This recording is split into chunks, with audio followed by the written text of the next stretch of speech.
Alright, we are all set on my end. Got everything cropped up, ready for the Kirby's Dream Land Trilogy. I'm excited. I hope you are too. Before we get started, I will take a moment to say we are at $1,020. Very close to our $1,200 goal. I know we can get there, y'all. Come on now. And I just got the go-ahead that we are all set. I'm going to go ahead and bring Pro Hybrid on. Enjoy Kirby's Dream Land.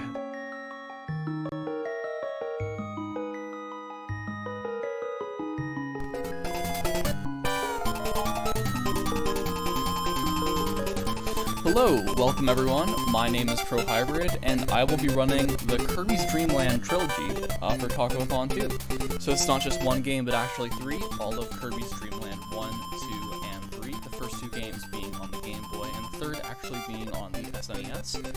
This trilogy clocks in a little over 2 hours long, and really excited to get going. So gonna count down from 5 and go on go. Turn my game down slightly first.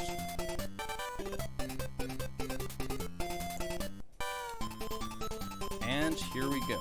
5, 4, 3, 2, 1, start. So, Kirby's Dream Land, a pretty short game.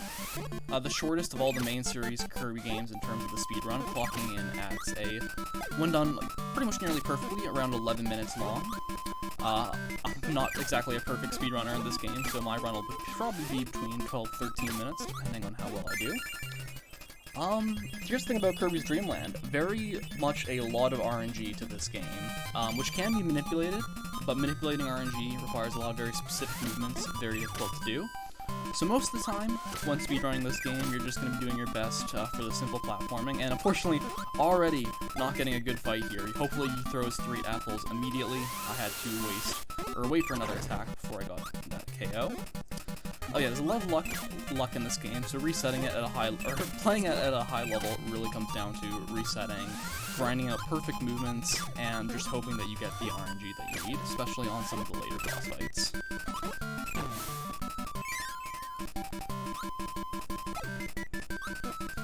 So yeah, this is the very first Kirby game to have come out. This Kirby game actually doesn't have copy abilities. It didn't come out until the second game, Kirby's Adventure, on the SNES, or the NES. So all the bosses are dealt with without any powers, pretty much just by impaling abilities and spinning them back out. Here on Wispy, we want him to give us apples. He can waste some time by essentially attacking us with wind shots, just like this. So pretty good RNG. We've got 3 apples, 2 wind shots, and yeah, this is going to be a pretty quick fight. Wispy can kind of be a bit of a bully, can kind of waste your time a little bit. But thankfully we're out of green grains, definitely the easiest of the 5 levels. Now we have Castle Lololo, very cool level. Essentially it's designed as more of a puzzle maze type of level. There's a lot of doors that lead nowhere. So speedrunning it, we're just going to take a very specific path to get through as fast. Doing a bit of a fake jump right here. And on to this warp star. So the first mini-boss, pretty much all of these levels will have one mini-boss before the regular boss at the end. In this case, it's one of the 2 Lololo La enemies. They're going to throw some bricks at us. We're just going to inhale them, spit them back out. It's completely RNG which of the paths they take here. There's not much in the way of there being an optimal path. Doesn't really change the time here. There are actually 2 strategies for Castle Lololo. One is to go into an extra room to get an item called Curry, which you're going to see in the next level. Actually, not the next level, but, oh yeah, in the next level. And that is a bit of a riskier strategy. It allows you to potentially deal with the boss faster, but only if you get a good, very specific pattern from the boss. So I'm not going to be going for it. Instead, I'm going to be doing this boss powerless. You essentially want these enemies to spawn close to each other, which allows you to potentially hit both of them in one cycle. Ideally, you can do this in 3 cycles where you hit each of them twice per cycle, but sometimes if you don't get good RNG or if you miss some shots, it can go a little bit long. One more shot here, but I gotta be careful. You want to ideally take not that much damage throughout Castle Lololo, because doing these double shots, generally, you're going to have to take a lot of damage yourself, so if you enter this boss fight at low health, it becomes a lot harder to do so. Also, all these levels start off with a cutscene. We're just going to skip through them and actually start. Actually, did want to grab that bomb there, because it's a little bit slower than just going for power whistle, but not a big deal. you jump on enemies from very high height, you can actually not get damaged by them. You essentially just bounce off them like so. I'm gonna take advantage of that in a few parts. Another big part of this game is that it is kind of laggy, and you can take advantage of the lag, or I guess, take advantage of the game to give you minimal lag, is a better way to put it. For example, you don't want to have anything in your mouth when you go through doors. It lags at the screen quite a bit as you transition from one room to the next. But there are different ways that you can manipulate lag to ideally get as little of it as possible. You need to be careful around these Gordos, the spiky enemies. Most of the enemies in this game will just KO you, or they'll do 1 of damage, whereas the Gordos will do 3.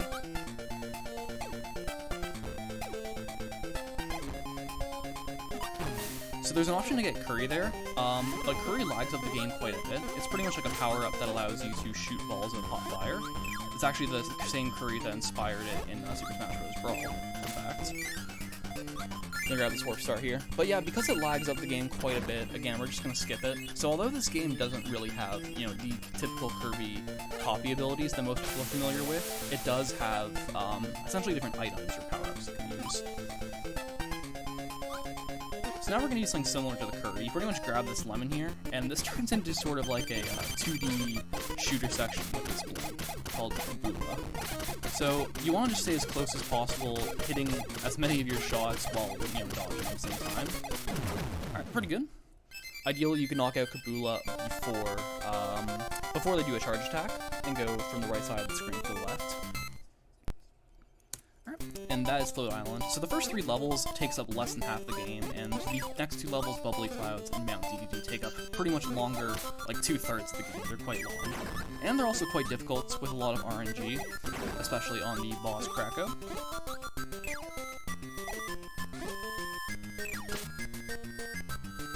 So this section, you can actually just walk right through. As long as you're fast enough at the very beginning, none of the enemies will hit you as long as you're just walking. I actually picked that up from the great Podman's beginner KDL tutorial, because he hosted the tournament, which is how I initially learned this game, through the tournament that he hosted, so I want to shout him out for that. The enemies spawn here as you move forward, so you need to be careful as you move. You'll trigger them to spawn as you move towards them. Oh, I didn't even realize I was hugging the corner up there. I wasn't fully paying attention. Didn't mean to do that.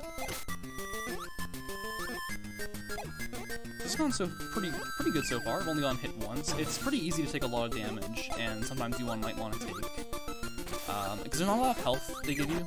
A lot of the health that is available on this level, you have to take alternate paths, which are slower. So you really do need to be careful with conserving your health as you play through a level like Bubbly Clouds. Same thing with Mount DDD. So this Krako mini-boss fight's pretty easy. Alternates between doing these quad shots across the screen and then dropping one enemy. The next Krako has quite a bit of RNG, which, if you don't know, stands for Random Number Generator. Pretty much just a fancy way to describe luck and how the game determines what luck you're gonna get. So take another warp star here. I'm gonna grab another one of these lemons just off to the side here. As you can see, the game does lag slightly more when I'm using it, especially when you start firing these projectiles, because this whole area is just a bunch of bricks. It allows you to go quite a bit faster. And I'm taking this low path so I can grab this extra tomato. Doesn't lose that much time, and it's going to give me full health going into the last bit of this level. Gonna be a little careful here to not exhale and hit that enemy, because otherwise it pretty much explodes. And this is the only time in the run you actually do grab Curry, just immediately after grabbing the lemon, just using it to break through these blocks. You need to do an inhale as you float through these ones, just so you don't fall down.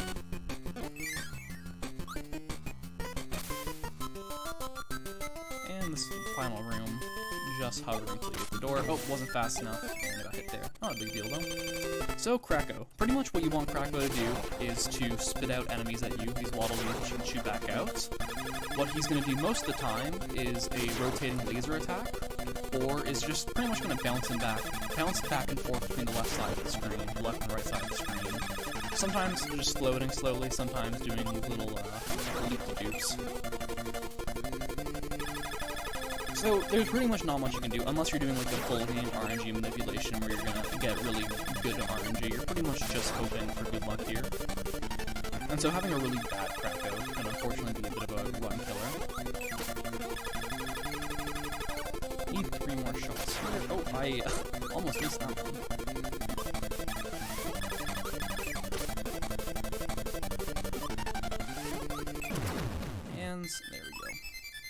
Ideally, you can knock out Krako as it's moving from left side of the screen to the right side of the screen, or vice versa.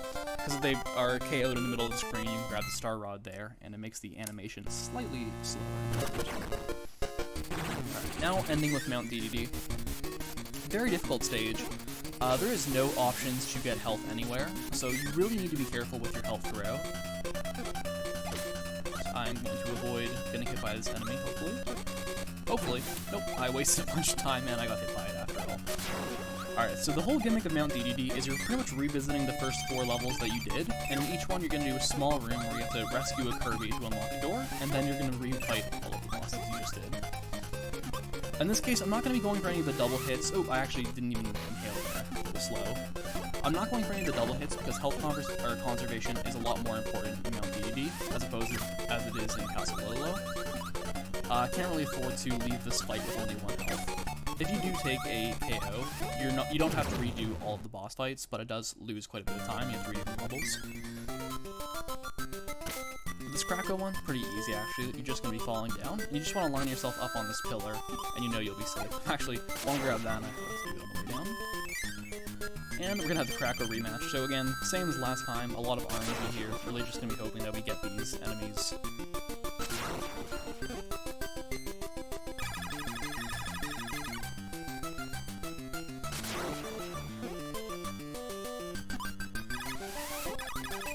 I'm using this thing in the background as sort of a visual. Oh, again, I got hit trying to explain it, but I'm using that thing in the background as a visual cue of where I can stand, where I'm not getting hit by Krako's lasers, and where I can. Oh shoot, I keep messing that up now as I'm trying to explain it. But where I can be to avoid Krako and do a slow movement across the room there. Yeah, it took quite a bit of damage on this Krako fight. Not ideal. 3 health. What's worth noting is you can also do these boss fights in any order. I'm opting to do it. You pretty much always do Castle Lolo first because, like, you spawn right by it, and every time you complete a level, you'll spawn in the middle of the room. So it's just a bit faster to do Castle Lolo first. But beyond that, the next 3 bosses you can really just do in any order depending on preference. I personally like doing Krako earlier because of all the remaining boss fights. It's the most RNG dependent, so I'd rather just get it out of the way first.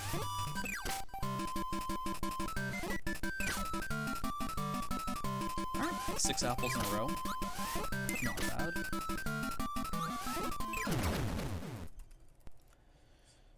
And moving on to Kula.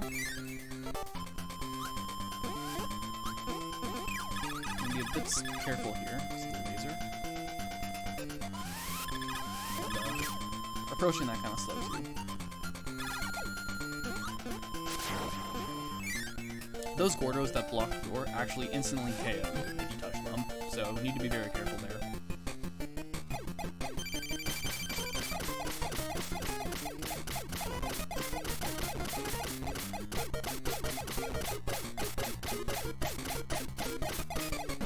Alright, I still have 3 health, so I think I'm just gonna play DDD as it is. Sometimes if you have very low health, it makes sense to just take a quick death and then do the fight immediately afterwards. Just because this fight can be a little tricky to do. So those double stars, you can actually do a very tough technique called like a double star, where you're able to hit DDD twice when he does these jumps.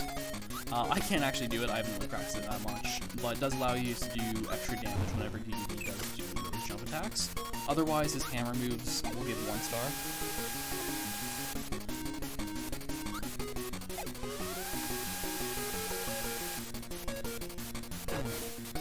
Alright, another jump, good.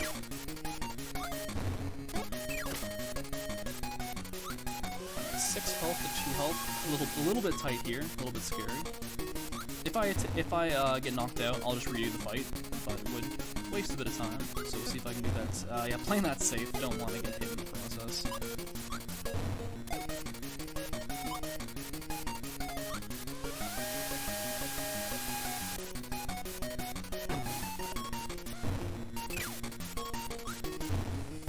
Alright, 4 health to 2 health. Get down to the wire here.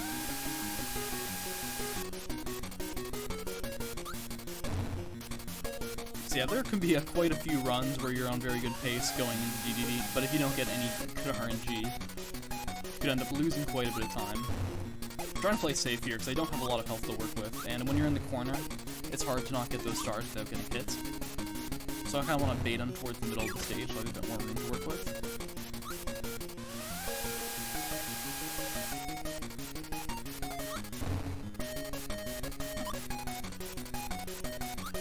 Not really getting great RNG right now, unfortunately. DDD's kind of just wasting a lot of time.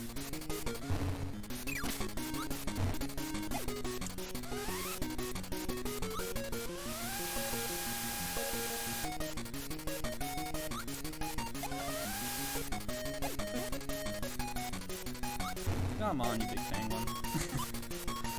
Alright, there's one more. We get one more quick jump or something. That works. And we are on to the next one. Yeah, that DDD RNG was not good at all. And I actually have to erase the file. But it happens, it happens. So we're moving on to Kirby's Dream Land 2 Any%, which I gotta say is one of my favorite speedrun categories, if not my favorite. I've been grinding this category quite a bit since I learned it about a year ago, and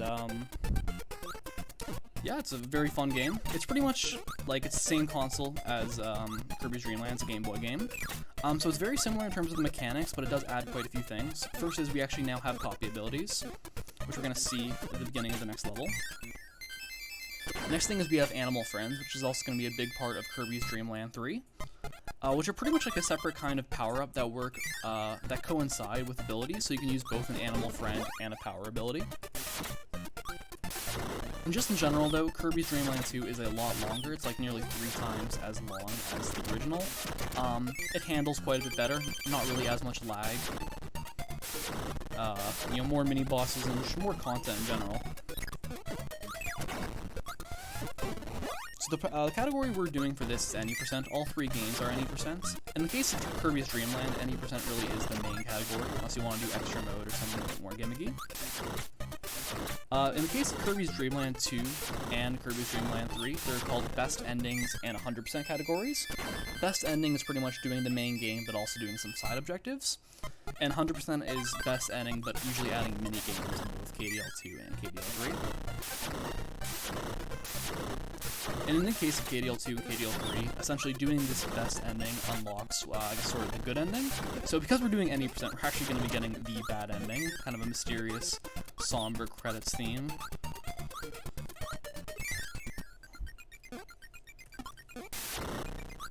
So, and the ability, I didn't even really talk about the ability that I grabbed. I kind of just autopiloted it over that part. I'm grabbing Burning here. And Burning, outside of using Coup, is one of the strongest abilities in this game. It makes you invulnerable as you use it, and of course very, fast, a lot faster than just walking normally. So pretty much at any point where we're not using Coup, which we're going to get in the next world, I'll get into that, we're going to be ideally using Burning. Alright. Wispy's being very nice right now, giving us all the apples we want. Alright, very good. And what we're going to do actually in Kirby's Dream Land 2 is it's faster to soft reset after every boss than it is to actually wait for the boss, like, cutscene. As many people know, Kirby does the Kirby dance after beating a boss. And it's actually faster, yeah, to reset and just start at the next level than it is to watch the Kirby dance. The only con of that is you don't get back full health. Only if you do the Kirby dance will you get back to full health. So you do need to be a bit careful. If you take a lot of damage on a boss, you're going to be going into the next level, still that low health. Getting knocked back there. Fortunate. That's a bit of a tight jump. Alright, and now we're going to be getting into Coup.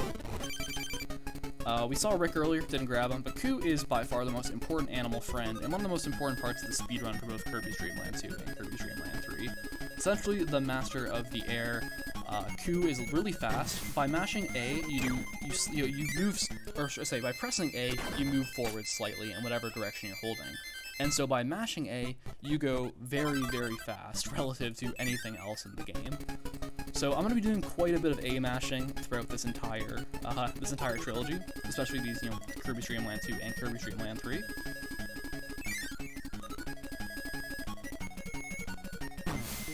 not, unfortunately, yeah, a little slow there. So this movement is a bit precise. See, I'm gonna try to get by the door here, past the Scordo. Barely get it, just clip the side of it. Alright, so now we're gonna be grabbing another power-up. We're gonna be grabbing Cutter. And we're gonna see an example of using both an animal friend as well as a regular power-up, and sort of the combination of that. And in this case, the combination of Coup and Cutter is utterly busted. It is incredibly strong against all the mini-bosses and bosses. Essentially, you launch 3 Cutter Blades up close, which allows you to do triple damage to like all these bosses and eliminate them very, very quickly.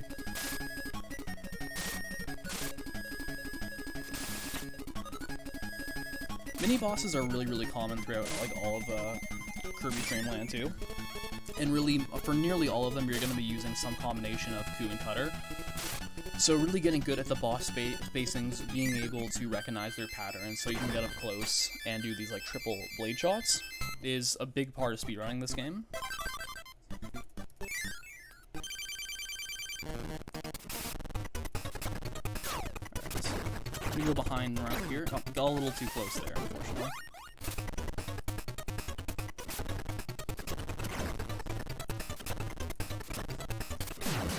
Not bad.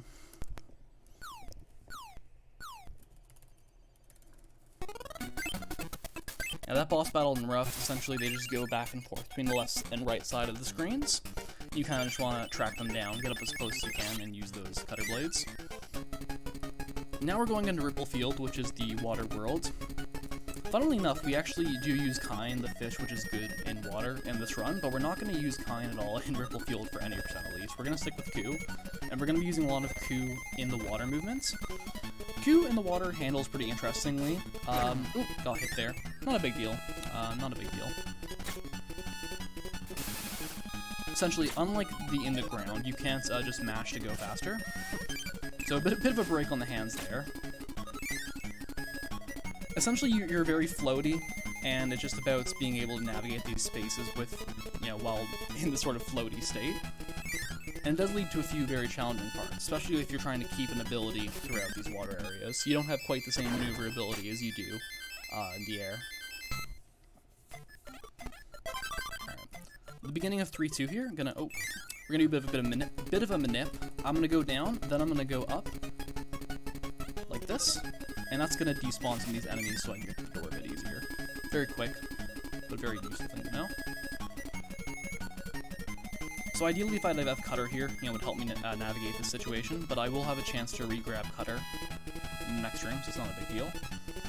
You can see these jets that almost look like the pipes in Super Mario have water that pushes you in certain directions. And right here, you have to mash super quickly, otherwise that jumping enemy will clip you. You have to actually mash very fast in one spot. Alright, so I can no longer afford to lose Cutter without losing 30 plus seconds until I reach the boss of this level, because there's no other chances to get Cutter, and Cutter is very important for getting the boss of the world pretty quickly. So, level 3-3 is pretty infamous for Kirby's Dream Land 2. What I'm essentially going to be trying to do is keep Cutter through a room, an underwater room. So if I lose Cutter in the water, I can't re-inhale it and get it back. And I'm going to be trying to get through this room with some careful movement so that I can keep Cutter through it. I did that very slow right there. Playing a little bit safe. I haven't maybe practiced this part as much as I should recently. But that's all good. So I'm going to be trying to move in specific ways so that I can manipulate the frogs to go where I want them to. Usually holding in the corners. And my goal is pretty much just to not get hit here. Way back in the day, this was considered like a task type of strategy before, runners found, that it was viable to do an RTA with some practice. And it does save quite a bit of time. A couple more frogs to deal with. So yeah, this actually isn't RNG. There's a lot of RNG or randomness in this game, but this is not. You can manipulate the frogs depending on where you are in the screen when the frogs come into view. So maybe I'll get through there unscathed. Not bad. And now, on to sweet stuff. an anglerfish. Gonna get up close. I'm gonna knock out these starfish, which are just projectiles, but if you let them sort of wander, they can mess you up. Ooh, fortunately doing a bad job timing some of my blades there. Kinda letting sweet stuff wander. There we go. And we are out of Ripple Field. On to Iceberg. Iceberg, essentially the ice level.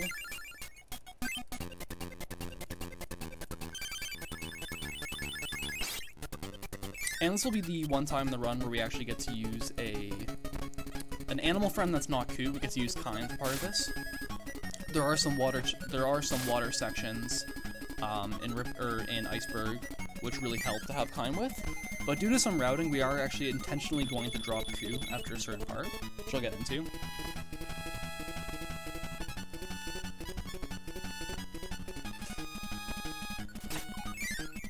Alright, this blocky, gonna get up close. I'm gonna hopefully he doesn't charge at me. Alright, good. Good pattern there. And this room's a bit tricky. We're essentially going downwards, so you need to be able to move fast. I'm trying to move past those spray enemies before they actually jump up and hit me. I'm gonna hug the wall right here and move at an angle so I'm not hitting enemies on the hill. A bit tricky to move downwards in a room like this.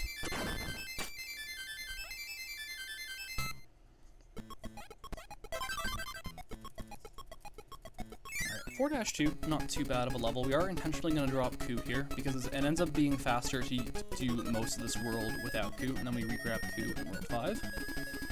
This first room is a wind room, but we have Ku. Any rooms that are wind rooms, like on the actual ground, not underwater, generally you can move past them in the opposite direction with Ku, otherwise the wind will push you, and you can't like move in the opposite direction of the wind. Gonna be dodging these spikes here. I can dodge that last one. I have to do some very tight movement too.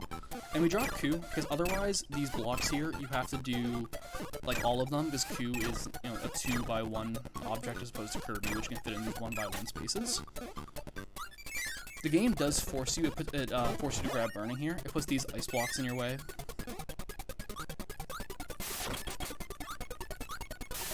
Pretty much just show you the mechanics so you understand how you have to get through it. Oh, wait, did that a little bit too early. I didn't get the recoil I wanted. So yeah, most of the sections in this game, as I mentioned, where you're not using Ku, you're probably going to be using burning. This room's pretty tricky. I use some very specific movements so I can avoid like all the projectiles as well as all the spikes. I delay here and fall right behind this enemy. Alright, Frost is giving us a bad pattern. We ideally want him to just stand completely still, but he felt like schmoovin' today, moving around. And now we're gonna grab Kind. So Kind functions similarly to Ku when in the water, as in you can mash and you go quite a bit faster. Outside of that though, Kind is a lot worse on the ground because you essentially hop literally like a fish out of water. Makes the platforming quite a bit more difficult, as you can't float like you can with Kirby, or you don't have the maneuverability as you do with Ku. So that section is all about just like moving in and out of the water, and now we're gonna see me go through here, doing some what I call the fish platforming. I'm using the ice ability in conjunction with Kind. It pretty much gives you this ice force field. Very useful to have, because there's a lot of enemies that I'm pretty much jumping right on top of. And I'm going to end the level grabbing Burning here. Burning, when used in Kind, isn't the same as when you use it normally. It pretty much turns into like a projectile weapon, as we're going to see on this boss. You launch these fireballs. They have a bit of an immunity after you shoot, so I'm timing them in a way. There we go, that was actually really good. So I'm timing them in a way so that I'm not, you know, waiting for them to have their, you know, their post-hit immunity, then I hit them right immediately again afterwards. This is an auto-scroller. You have a couple of auto-scrollers throughout Kirby's Dream Land 2, especially once we reach World 7. There's quite a bit of auto-scrollers, and there's also a few throughout Kirby's Dream Land 3. In Kirby's Dream Land 3, there's actually ways to skip some of these auto-scrollers, but we have no such way to do it in Kirby's Dream Land 2. Really all you need to do is be able to keep burning throughout, because burning with Kind is going to be very important for the boss here. Alright, these enemies can throw blades. Got lucky there if they didn't. It's pretty much just RNG. And the next RNG section is these cannons.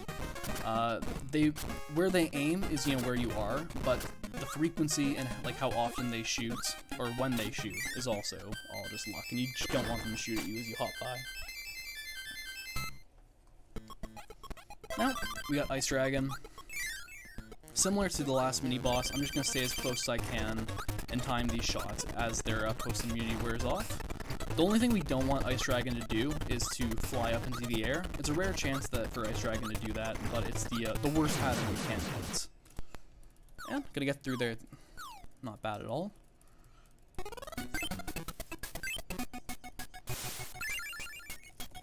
So, that's the end of Kind, unfortunately.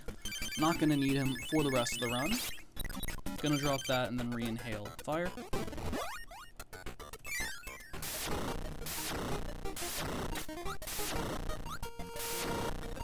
This level 5-1, as well as the next level 5-2, are both powerless levels where you're taking advantage of burning.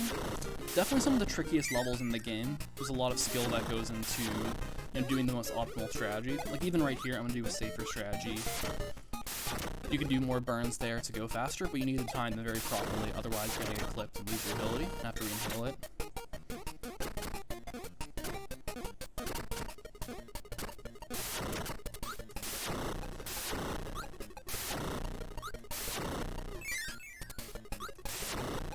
It's good to keep burning throughout all 5-1 and 5-2. Not only because burning is fast, but we're also going to need burning to use as a projectile for a quick kill on the 5-2 boss.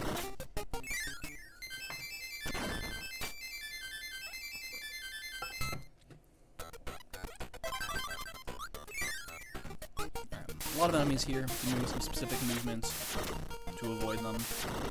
Jumping up here, burning over them, walking a bit, and then doing 2 more burns, and then I'm gonna do a long jump, wait, and I got it. So I need to get 3 burns on YU, and then I need to get, oh, unfortunately I actually messed it up. Okay, so I back it up. What I wanted to do is have YU throw a projectile into the corner, where I'm gonna then drop my ability. I inhale both of them and use a double star to knock him out. Unfortunately, he actually, I think because I messed up my movement a little bit, he jumped the wrong way and lost a few seconds, but not a big deal. The worst case scenario there is to have him do a teleport after he jumps away and just waste a bunch of time, or to lose your ability or miss a shot. Got another auto-scroller here. So, I'm just going to take it slow. A few enemies, you need to know where they are.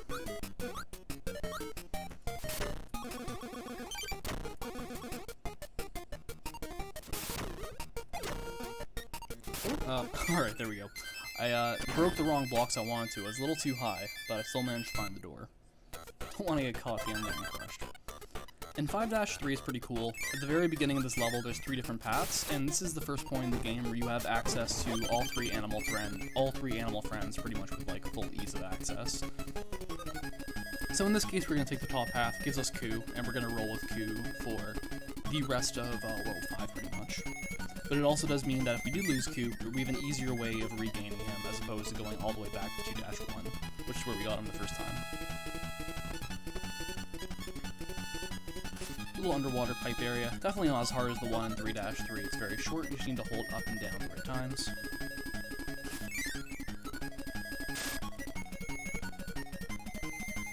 Also, these propeller enemies, you can see right there, they're unique enemies that really only target you if you have an animal friend, and if they target you, they will instantly KO your animal friend and revert you back to Kirby, which can be pretty scary.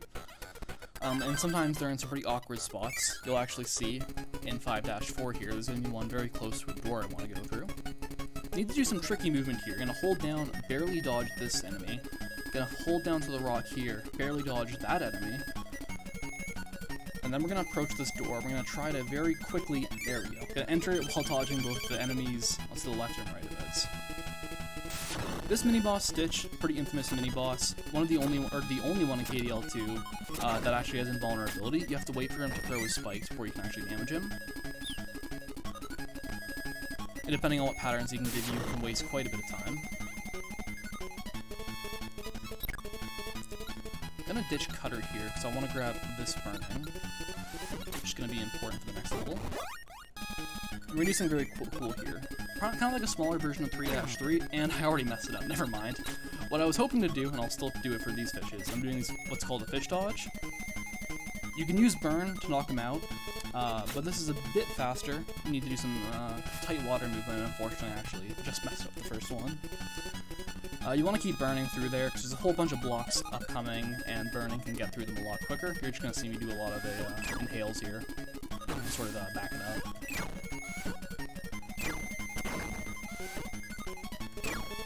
And because of this, I'm also taking quite a bit of damage. I think I lost like 3 health there. Not a big deal, though.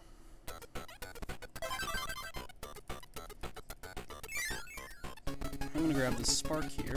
Whoops. No, 1 health. I need to be careful. There's a tomato coming up, but, oh, I lost Q. Okay.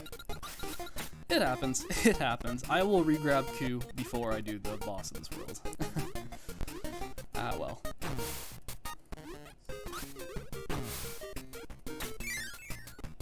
What I do need to do is keep Cutter. I'm going to need Cutter and Q for the World 5 boss. So as I mentioned, I can quickly re-grab Q from 5-3. I just need to make sure that I can keep Cutter. It's a lot slower to have to re-grab that.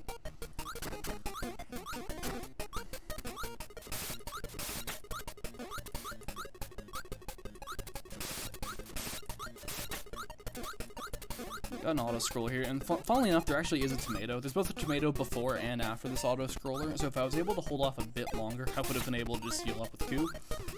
But yeah, fortunately taking all that damage in the last level did not pay off well for me.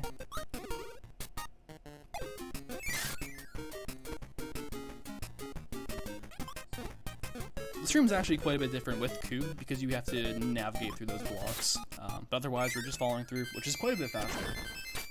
There is actually a route where you drop Q in 5-4 and then do it powerless, and it saves 1 second, but no runners have actually gone for it yet. So just gonna re-grab Q here, and exit the level. No big deal.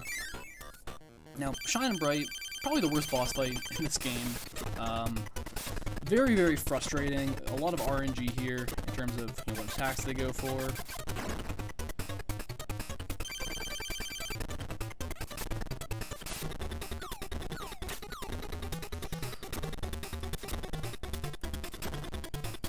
That was actually really good. That was actually really good. Alright, cool. Like, I wasted some time, so I had to re-grab Q, but the boss fight itself was nice. I didn't get hit. Trying to get up close to them is pretty tricky, because sometimes they have attacks where they're just going to move right at you at close range. Throw a blade here.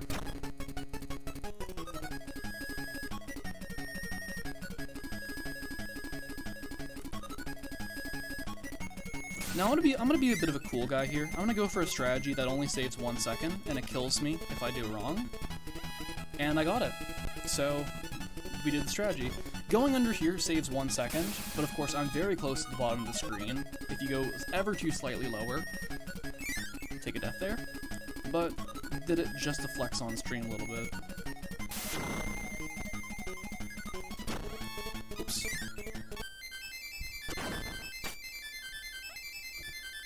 Alright, so this next level is interesting. You're forced to use ice blocks to progress to the next room, kind of the same way in 4-2 we had to use fire to break through some ice blocks.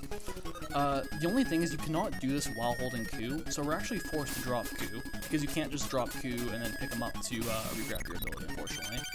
So, have to drop Q there, so that we can get through here. Which is going to lead to one of the biggest RNG moments in the game coming up. But we'll get to that shortly. 6-2 and 6-3 are pretty cool, because they're they're Kirby levels, and honestly the Kirby levels in like Dreamland 2 are pretty fun to do. Like Q is so dominant that you don't generally use Kirby, but some of these levels still like very fun to do, even powerless.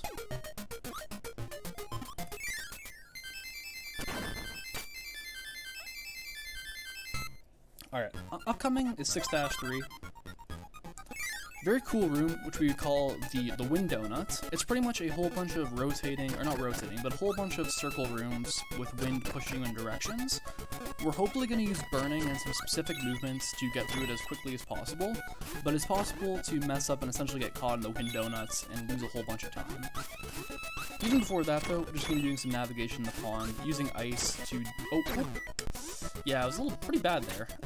Usually I'm supposed to go under that stitch, and I kind of approached it the same way I did the first one and got hit. Not good. I'm gonna grab burning here, and we're gonna do hopefully 3 burns to get through the rings. And we unfortunately messed it up. A little bit rusty here. Yeah, we're gonna do the slowest possible wind donut here, unfortunately. It is what it is. But yeah, ideally you can get through there in a single burn, but you need to have some timing, and I just didn't quite have it there.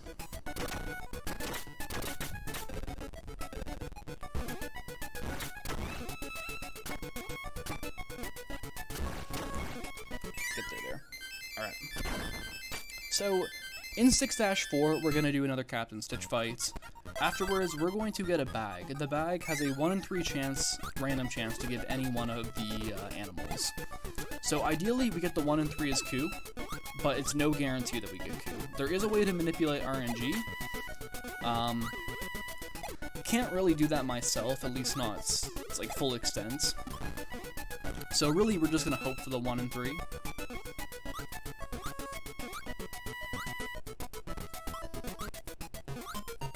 But I am gonna touch the wall.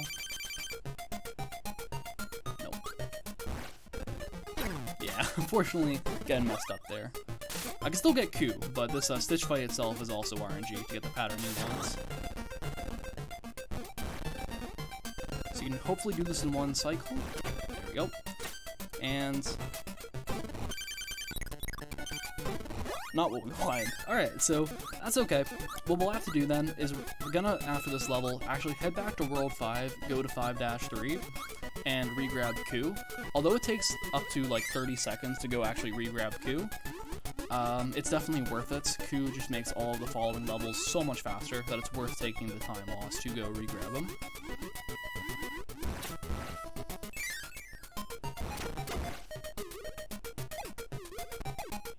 Oops, there we go. Gonna change into stone form here, get through this room a lot faster.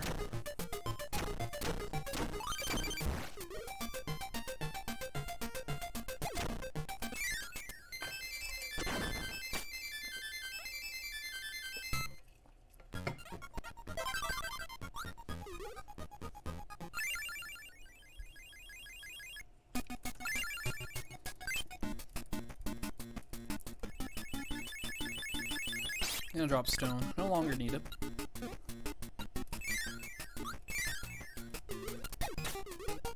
Oops. There we go. And gonna keep on with Cloudy Park.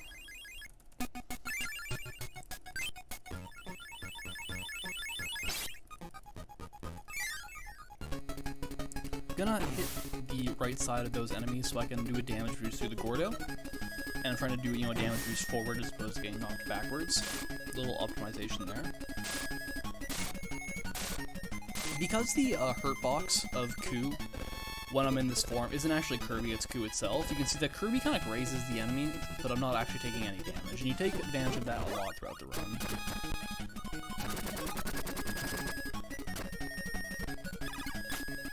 Using Spark here. Hashtag Spark Strats. To get through all the remaining enemies a bit faster. You can also just fly over them, but you have a chance to get hit, or from them to give you a bad pattern you don't want.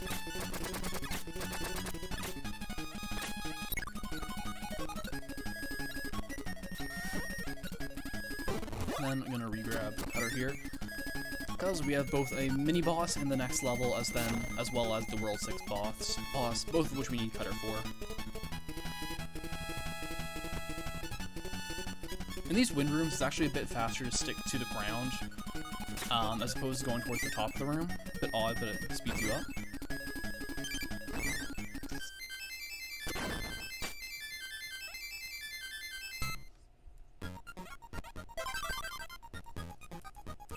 So we have a mini boss here, and it's actually in the wind, so I need to be careful. The wind can kind of like push you into the mini boss. Fortunately, I didn't, one of my shots I only landed 2 of the blades as opposed to 3 of the blades, so the boss took a bit of an extra cycle to KO there. Not a big time loss, but it happens.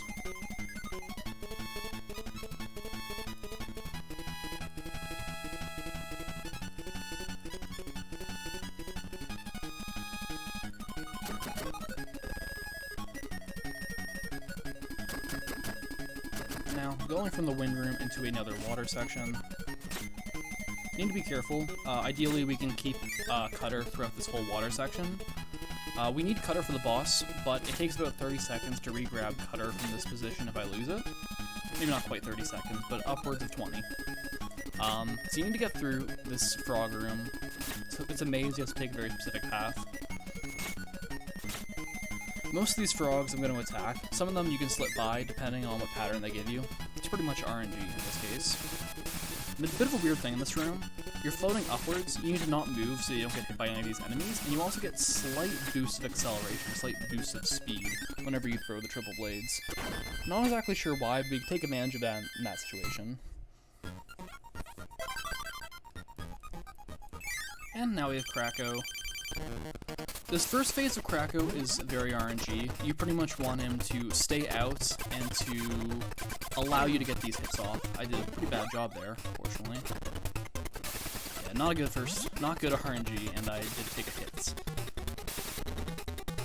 Thankfully, the second phase of Krako is not RNG. It just requires some optimization. You pretty much need to be as close as possible. You want to get all 3 of your blades off on all 3 hits, so you can do the most amount of damage. See, like right there I missed one of the blades, right there I missed all of the blades, right there I missed one of the blades. So doing Krako perfectly, where you just, have triple hits on every single shot, is pretty tricky, but it does allow you to get through the fight very quickly. Alright, not bad. And we are into World 7, Dark Castle, the final world of Kirby Dream Land 2.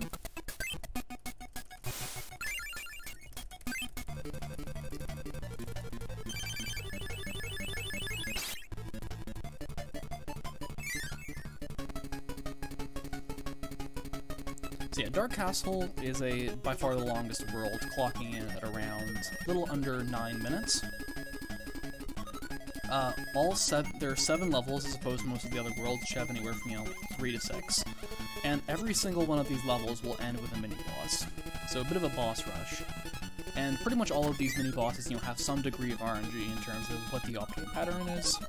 So even if you have a very good run coming into Dark Castle, if you get unlucky on some of these mini-bosses, including the final boss, King Deity, you could lose quite a bit of time.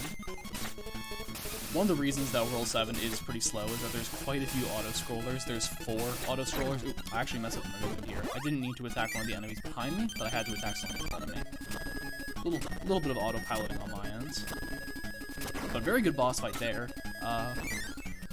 It's ideal that they sort of just sit in that bottom right corner, but they can move around a bit more. I'm going to start this level just holding down. If we move just left or right, we're going to get clipped by some of those enemies, so you need to just hold down. Remember that every time you start the level. An interesting thing about Dark Castle is that many of the levels are repeated and then mirrored. So you do essentially like 3 levels, and then you do those 3 levels again, but they're like rotated in terms of the map. So instead of moving left to right, you move right to left. And then the world, or level 7-7, or 7-7 is the unique level.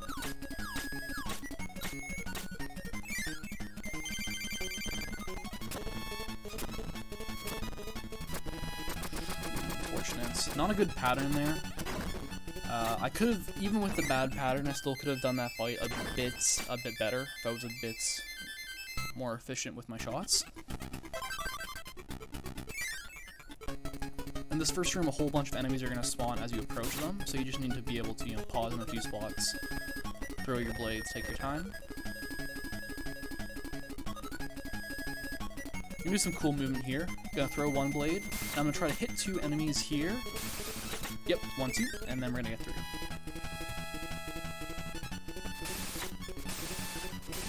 Another auto-scroller here. In certain parts of these auto-scrollers, some of those propeller enemies that will KO your animal friend around, so I'm going to be trying to hug the opposite corner of the room, make sure that I don't trigger them. They will only start attacking you if you get within a certain range of them. You can actually see in the bottom left corner, I just passed by one, it was sort of sleeping.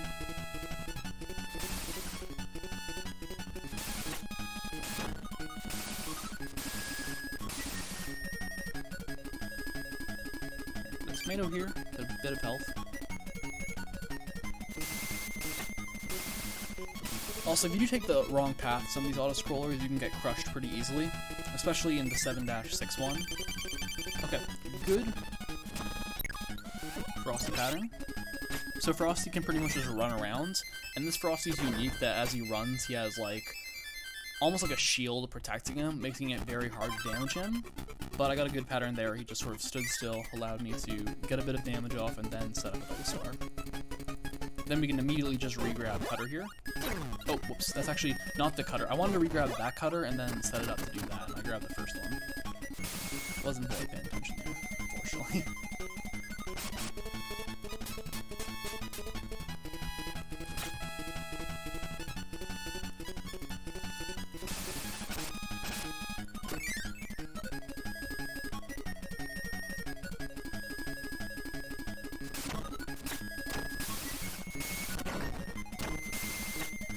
So you may have remembered this exact auto-scroller that we did in 7-1, except this time we're moving right to left. Also, the enemy patterns, or like the enemies and stuff in the hallway is a bit different.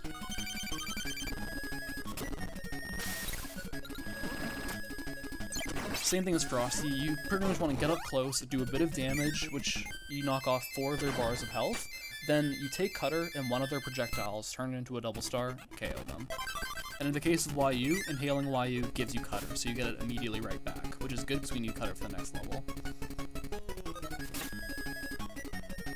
One of the good things about World 7 is that Cutter is very readily available. It's like by far the most important ability in most of the boss fights, but in most worlds if you lose Cutter, you usually have to backtrack 20 to 30 seconds to get like a backup Cutter. Whereas in World 7 it's readily available, you don't lose that much time in a lot of situations for not having the ability. Or for not having to go, backtrack a long way to get the ability. Again, move a little carefully around these enemies, wait for them to float low, and keep up high so I can just go right over them.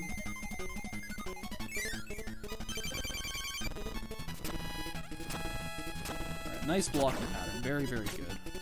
Doing that jump like that allows you to get the perfect pattern, which I actually got. And I landed all my hits too, so it went very fast. Unfortunately, Blocky can sometimes just run around the floor, and when he runs, he's very quick. It becomes very frustrating to try to pin him down.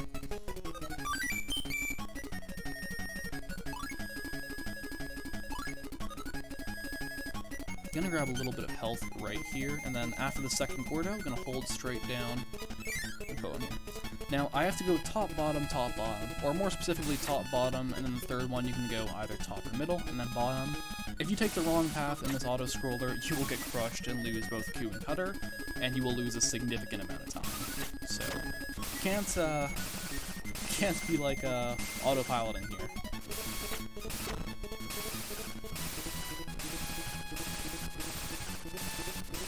I think the middle path here. Not that it really matters, but the middle path, some people like to call it the gamer path. It's a bit riskier, ever so slightly. Alright, and final Captain Stitch fight here. What we want Stitch to do is charge at us. He might just fly all over the map. We want him to charge at us and throw his spikes. Like so.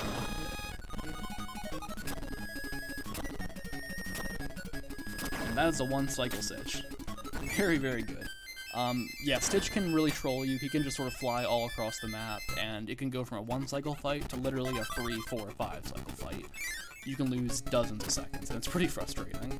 Especially considering you're at the very end of a run, it could be a very easy way to lose a run that's on PvP-based at the very end. This level's pretty cool. You go through a whole bunch of rooms. You just need to memorize what the rooms are and what specific movements. So right here, gonna knock out a couple of these Waddle Dees.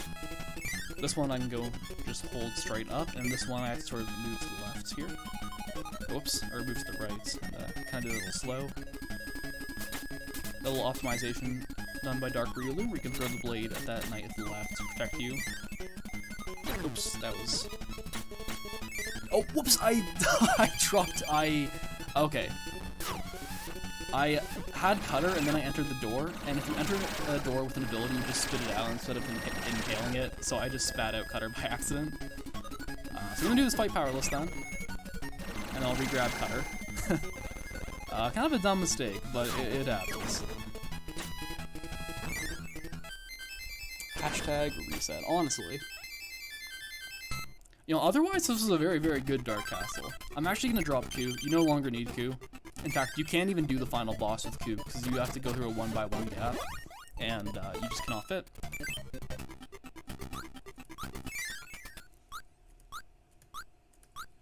And on to DD. So unlike Kirby's Dream Land 1, I mean, there's still a whole bunch of RNG for DD, but actually having a power-up makes it a lot easier. Oh, shoot. I've already taken the hit. So pretty much, you do want DD to jump. By jumping, he'll spawn 2 stars, which allows you to do quite a bit of damage. And unlike Kirby's Dream Land 1, it's not like a very difficult technique to do these double stars. Otherwise, if you need these hammers, we're not going to actually inhale them. We're just going to, you know, stick around. Oop, I'm doing a very bad job here. Okay, he's going to sleep for a bit.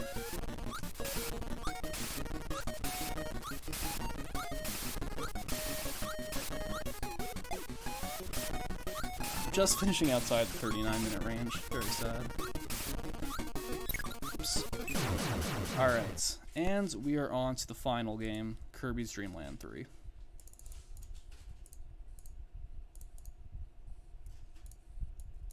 Might have to do some stuff with my audio real quick. Turn it up a bunch.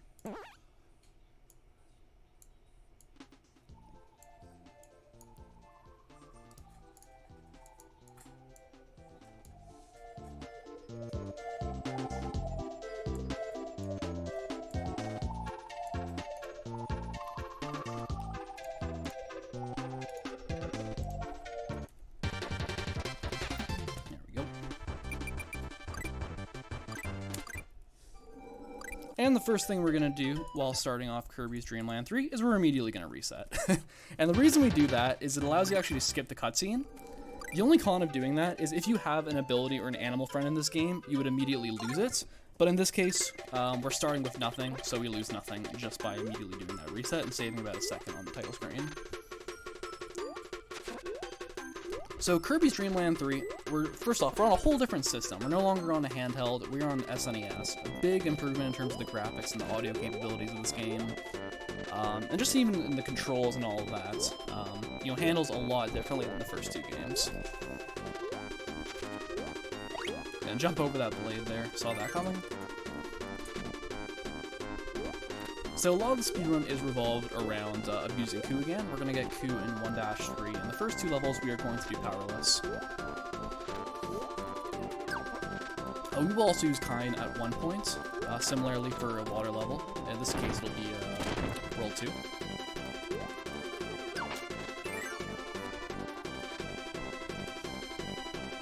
Kirby's Dream Land 3 also, in comparison to the first 2 games, is a lot longer.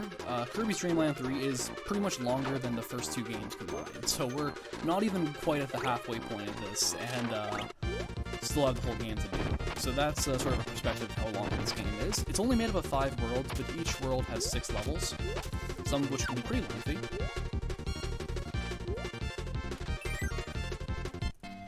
And finally, we're going to be we're going to be using some 1-player, 2-controller strategies, a few minor ones, at a few different points in this run. There's a lot of advanced strategies you can do for 1-player, 2-controller that have been innovated, a lot of which by Dark Ryulu, who holds the world records for all of any % best ending and 100% for this game. I'm going to be doing a couple of basic ones that save, you know, small increments of time, and then one easy one to do that can save even up to 20 seconds, and I'll get to that. Pretty much the second player in this game can spawn Gooey, which I'll show shortly, and control him to do certain things like hold an ability, and can hold an animal friend, but only one of you or the second player can hold an animal friend, although both of you can have different abilities. Another thing to know about this game is iframes, or invincibility frames. So in most Kirby games, you get hit, you have invincibility frames. The iframes in Kirby's Dream Land 3 are notoriously short, so you can take a lot of damage very quickly in this game, and go from a lot of health to almost no health very quickly. To sort of help offset this fact, there is a way to abuse the Gooby 2-player stuff to essentially have unlimited health, but the unlimited health you have can only go up to 3 of the 10 health. So it's not perfect.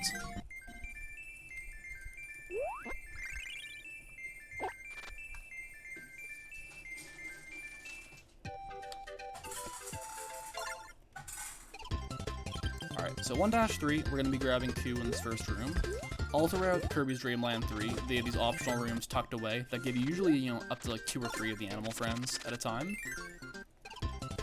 Q, just like in Kirby's Dream Land 2, you get a small boost of momentum just by pressing A, or I actually don't think it's A, it's a different button because it's an SNES controller. But by mashing that button, you essentially are able to go very fast. Got a bit of an auto-scroller here.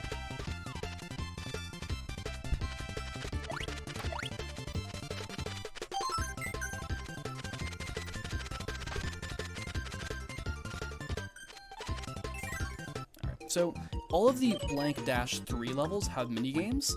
In best ending and 100%, you actually have to do them, but in any percent, we want to skip them, or more specifically, we want to intentionally fail them.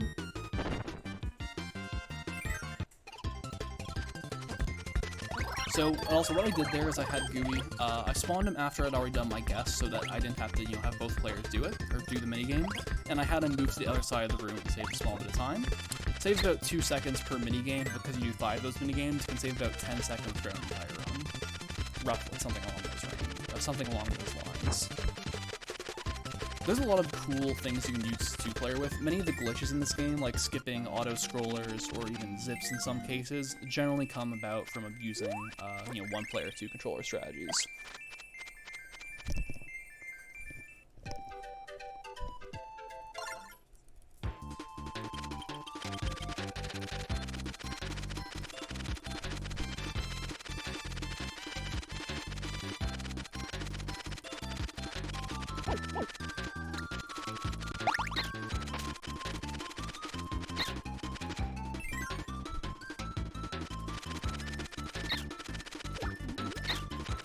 -4, a bit of a tricky level.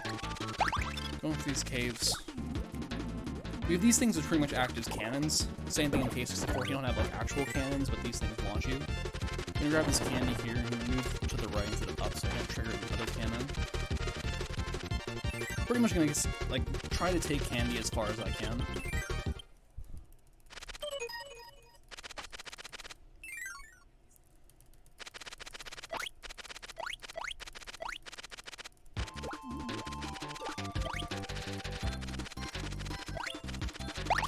So to break these blocks, I'm actually gonna dismount from Q, and then use my head to break through them, like so.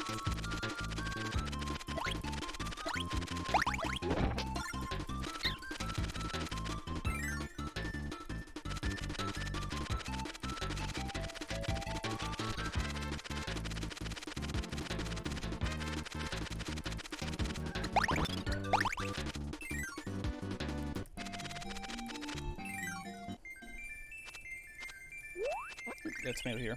Also, I should point out these games. So these goal games at the very end, you can call generally referred to as jumping, or these, the goal games or whatever. A whole bunch of items you can get by controlling controlling Kirby and where they jump. So ideally, from those games, I'm gonna be trying to pull tomatoes or peps so I can keep my health high. Health management is just pretty important throughout this game because some levels don't actually offer health. And as I mentioned, it's pretty easy because of the iframes in this game to take a lot of damage very rapidly. Especially if you're intentionally trying to do damage boosting strategies.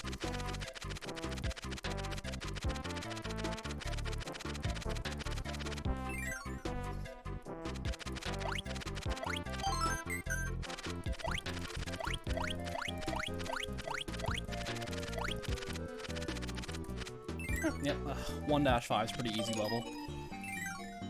Also, you may have noticed these rooms before the goal game. So all these levels for best ending are pretty much missions, and you have to go through the level while doing a certain objective. And to verify that you did the objective, there's that room at the end. But for the context of any percent, we're not actually doing any of them, we're just going to skip by them.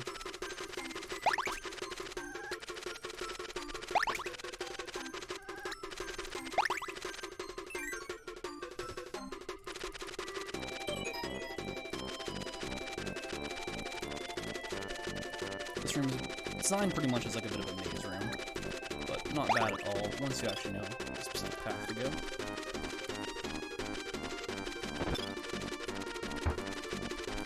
In this next room, I'm going to be grabbing an ability called Clean. Clean was introduced in Kirby Dream Land 3, and I think it's the only game that has Clean, except maybe Star Allies might have it. I'm not sure. I've never actually played Star Allies. But yeah, Clean seems kind of like a silly ability, but Clean paired with both Ku as well as Chu, which we'll see towards the end of the game, is absurdly broken. It has a very, very high damage per second. So most of the games, or most of the bosses in this game, will be revolved around having Ku or Chu in the case of the Final World, and Clean, and just immediately destroying the bosses.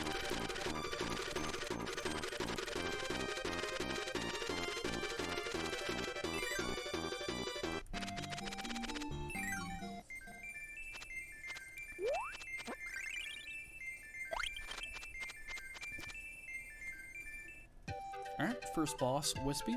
The fourth Wispy of the Trilogy run. So we had two actually in Dream Land 1. So unfortunately I didn't got quite a hit right there. But yeah, Clean does an absurd amount of damage and makes this boss like very easy.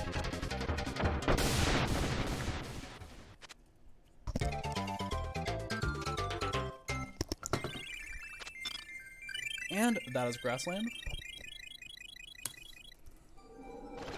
So yep, this game only has 5 worlds. You know, most games generally have 6 or 7, but most of the worlds are pretty long with longer levels. So Ripple Field is the water level, named after the water level from Kirby Dream Land 2. The first part of this world, like essentially the beginning of it, we're going to be using Ku. We'll be transitioning to use Kai throughout the middle portions, and then at the very end, before the final boss, we're going to be going back to Ku. The reason is Ku handles very, very poorly in the Ku handles very, very poorly in the water, so it makes it very slow. You can manage to go faster in the water with Ku, unlike in Kirby Dream Land 2, but it's still very slow. So Kai works a lot better throughout this world.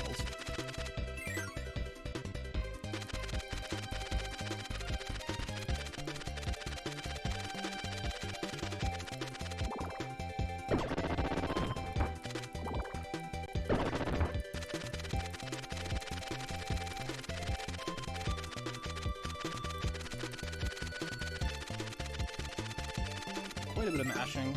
Should go fast.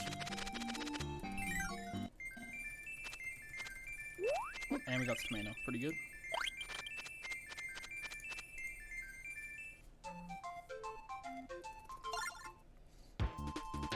So we're going to be using Ku for this first room, and then the next room, we're going to switch it out for Kind.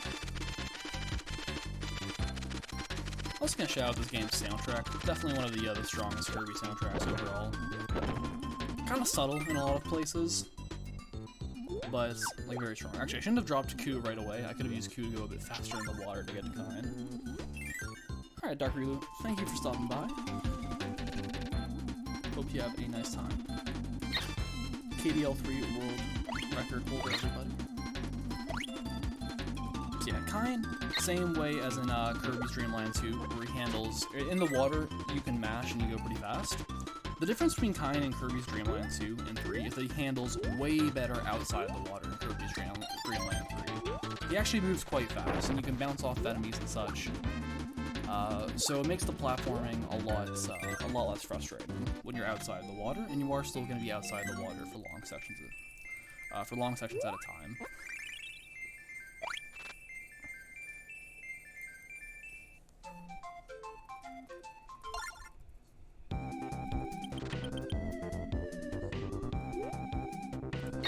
Oops. Wanted to land a bit further so I could have bounced on top of the enemy. Unfortunately, I fell a bit short. But there we go. Oh, well, that's one thing worth noting in this game, as unlike most Kirby games, in Kirby's Dream Land 3, getting hit once doesn't lose your ability. However, getting hit twice in rapid succession does. So it's a bit more generous, and of course, I think it's all built around the iframe system, which is why, get hit twice. You can get hit twice within pretty rapid succession. Oops. There you go. So another minigame here. Again, I'm going to wait till after I select my option in the minigame. It's going to tell me that I failed, and I want to fail, because I want to get through it faster. And I'm going to spawn Gooey, have Gooey move to the second to the right side of the room.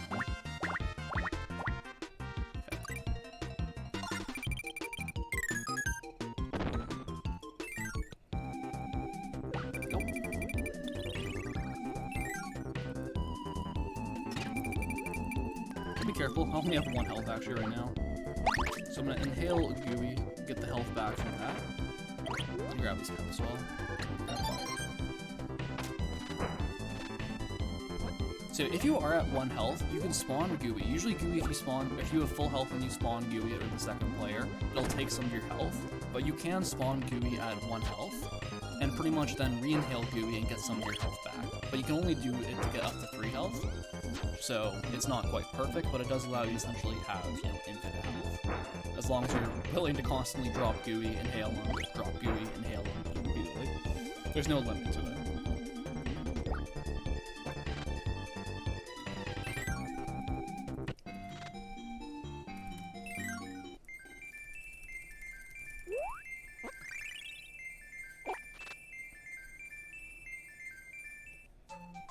Alright, on to 2-4.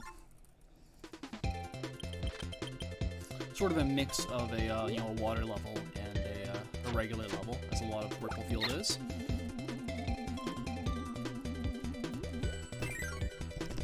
And there'll be an auto scroller as well.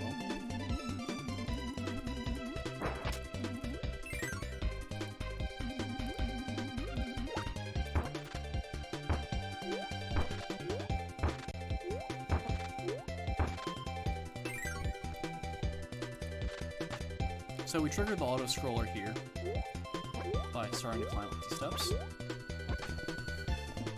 So many of the auto scrollers in this game can be skips. It pretty much involves having one player stay, like the main player stay on the screen, having the second player as Gooey while using the ability go off screen and navigating their way to the door. It is very difficult to do and requires a lot of memorization, as you're pretty much going through a bunch of rooms essentially blind.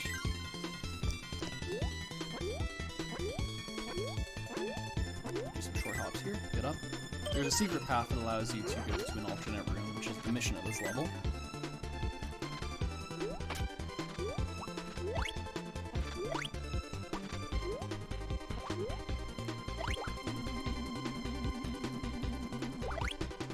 Oops, almost made it there.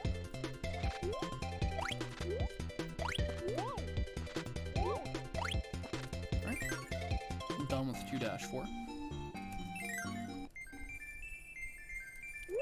So 2-5 is a very cool level. This is going to be pretty much the only point in the run outside of the minigames where I'm actually going to be making use of a 1-player 2-controller strategy. Essentially, I'm going to be giving, at one point, giving Kine the fish to Gooey the second player, so that I can go through a one by one block with Kirby that you can't fit through otherwise. And then I'm going to have Gooey bring me Kine once I pass that 1 by 1 block. There's a way to get Kine there, regularly, but it takes quite a bit of time, and this saves close to 30 seconds, and it's a pretty basic strategy, as you'll see.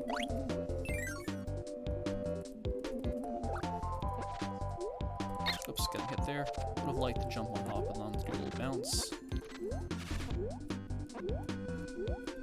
So what I'm gonna do, spawn Gooey, dismount, and then give Gooey to Kine. Gooey follows you when you go off screen, so I can pretty much have him with, Kine, follow me to the other part of this room, and then re-inhale him.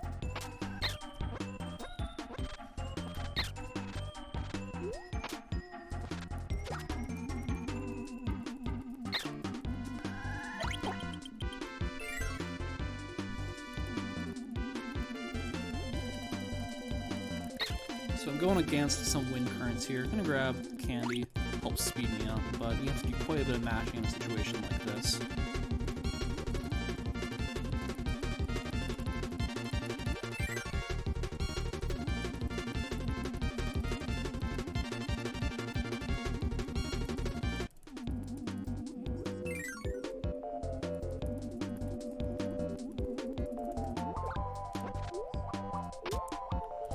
Do some bounces here. Very good. Very nice. Alright. We're schmoovin'. This enemy's gonna jump, so we're just gonna run under him. And we got through this level while still holding a decent amount of health, which is pretty nice.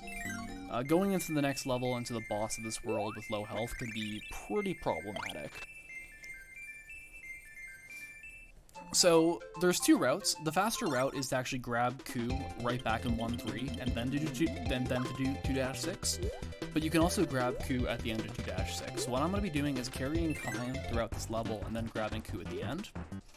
I think the strategy, a little bit slower, is a bit more beginner-friendly. I think doing this level is actually a bit easier with Kine. For one room in particular. One thing I do need to do is I need to grab Clean, because I'm going to be using Clean, or I'm going to be abusing Q and Clean again like I did for Wispy. So these enemies with the broomstick will give you it, so I'm just going to grab that. Hold on to it.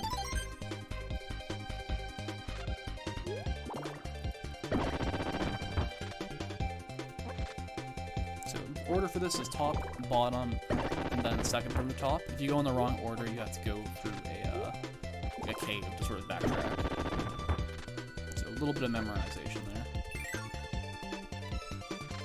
In this room in particular, I think it's a lot easier to do with Kine, because you can just stick in the water and you go really fast, and you're able to avoid those like spinning obstacles, whereas if you're with Q, you have to, it's a lot harder to dodge them, and you can take a lot of damage. As I said, keeping health, especially for the boss coming up, is pretty important. So, Q is in this room tucked away. Very convenient that you can just go through the level with Kine and then grab him.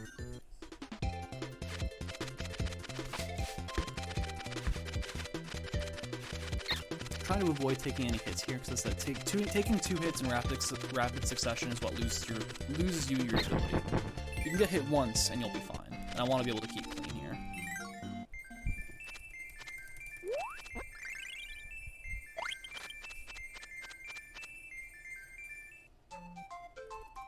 And we are on to Acro. You might recognize this boss if you've played Kirby 64. It is the same boss, essentially the Orca, which is what Acro is backwards, isn't it? So, first phase, we get 3 hits, and then we're going to do 3 hits in the water. The water phase is a lot trickier, because, you know, if you lose your ability in the water, you can't actually regain it. But Acro is a lot more maneuverable, or has a lot more maneuverability when they're in the water, which makes it a bit trickier. Not quite close enough there we go. Alright. Not bad at all.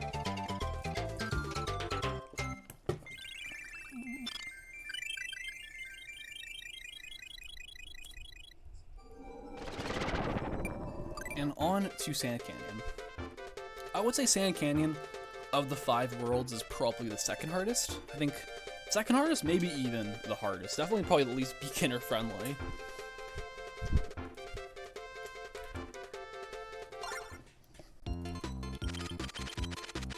I'm gonna ditch Clean here. I no longer need it, and I'm actually going to want to grab Fire. While Clean Q is the ideal combo for most of the actual levels, or sorry, Clean Q is ideal for most of the bosses, Fire Q is ideal for most of the levels. You do this downwards diagonal burn that gives you invulnerability and allows you to break blocks, which is otherwise very slow with Q.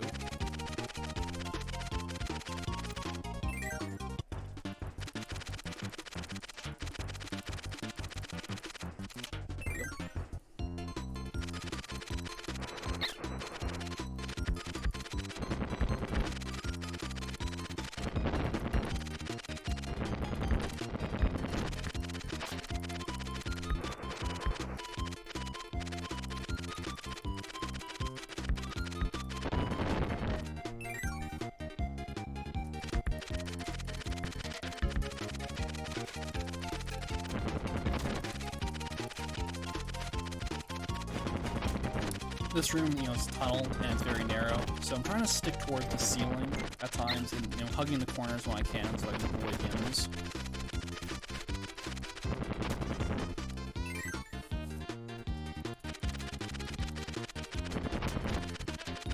3-1 doesn't have a lot in terms of recovery items. There's one kept very early in the level. But beyond that, you don't really get anything. So if you take a lot of damage early, you're going to have to be very, very careful with the back half of this level.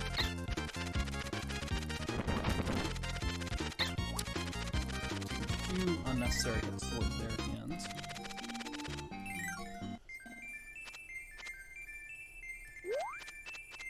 A little slow there. I wanted to ideally grab tomato, but I did not time it properly. Gourmet race in the background, iconic Kirby theme. Very good remix of it too.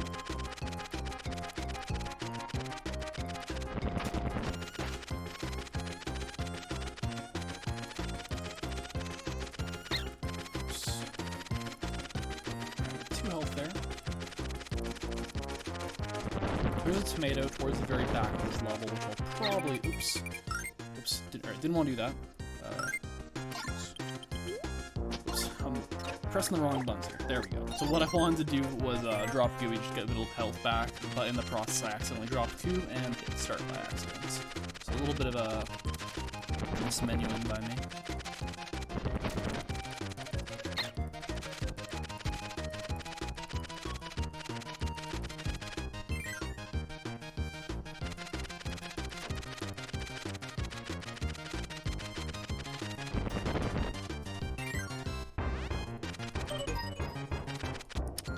Missed the door there a little bit.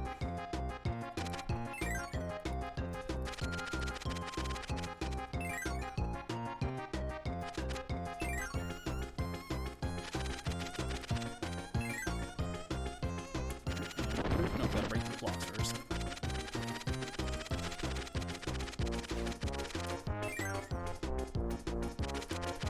It's another one of these sort of narrow tunnel rooms. Not nearly as many enemies though. You have these like... Oops. I'm gonna do another one of those. Full health. Not full health, but get back some health. Taking quite a bit of damage in 3-2. Not the most difficult level, but I'm having a few struggles here.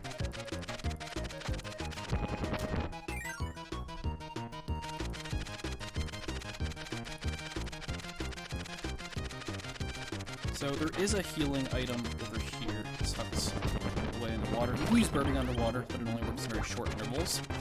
3-3, the upcoming level. Oh, whoops. Not do that. I want to take all that damage right away, please. Yeah, 3-3, one of the upcoming levels, is one of the hardest levels in the game, and it's also one of the very few levels that actually offers no recovery items to grab whatsoever. Which is one of the reasons why I specifically want to grab the tomato before going into it. Would really rather, you know, play it safe. Having more health going into the level makes it quite a bit more manageable. Could also probably should have maybe timed that so I could have grabbed some health, but not a big deal.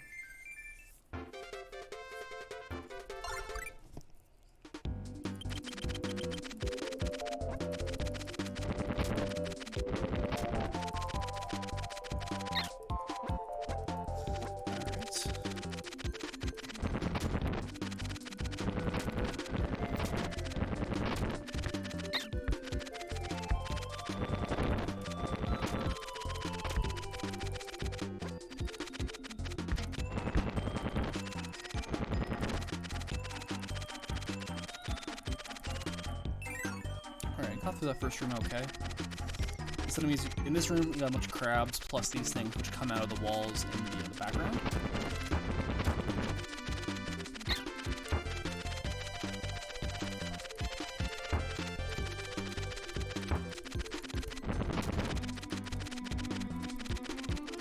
You can use burn to get through it. This one in particular, you can see it's stuck on a block. So burning through it is an optimal strategy. This room, I'll sort of hug the ceiling here, because most of the obstacles are just towards the bottom.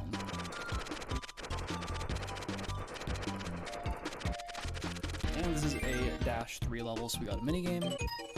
A bit of RNG here. We don't actually care about the minigame, but it's a counting minigame, and if they give you a large number, the game wastes more time, essentially, you know, actually trying to count it up.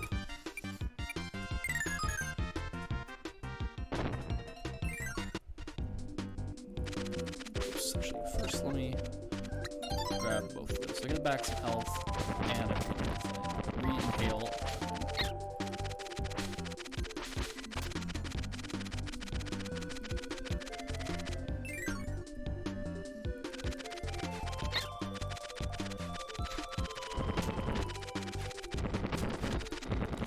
Trying to work around that enemy, and I end up getting hit after all.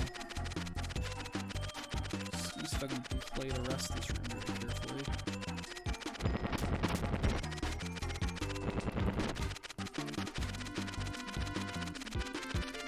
Not bad. Feels good to get through that level without a death. And I don't actually really need to worry about getting a tomato. They do give you a tomato pretty early in 3-4, so as long as I don't take these 2 bits of health, I'll be fine.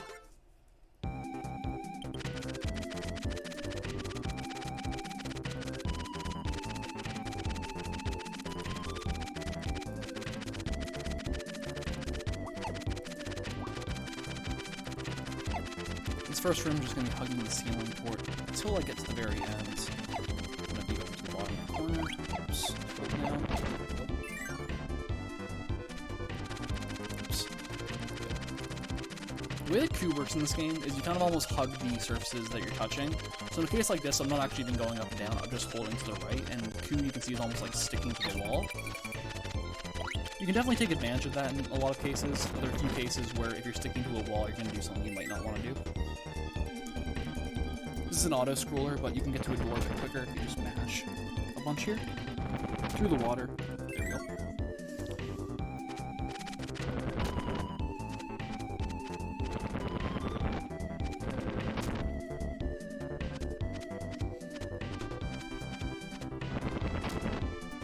Best ending or 100%, you have to take a very specific path to do the mission objective. In this case, we're just going to take the first 2 top paths, and just an auto-scroller. You see there's a room beneath us, which is where that other path leads you to another mini-boss.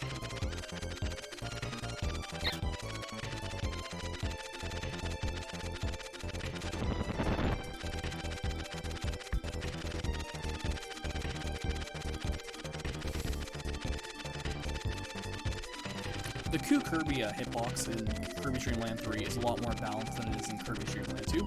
Like in Kirby's Dream Land 2, pretty much Kirby can't get hit by anything, and it's only me on the top half, which is Q. Whereas in this one, both Kirby and Q are like active hitboxes, so you need to be a bit more careful in certain situations. You can't exactly like glide by some enemies you might otherwise want to. Alright, 3-5. Not a very hard level. Have an auto-scroller towards the middle. You actually do get some health, which is one of the things that makes it a bit more manageable compared to, say, 3-3. We're taking advantage of burning. Try to get through this more efficiently. There actually is a tomato, but I'm at like a pretty decent amount of health, so I'm just gonna go straight down. Just throw caution to the wind, maybe play with a little bit of low health.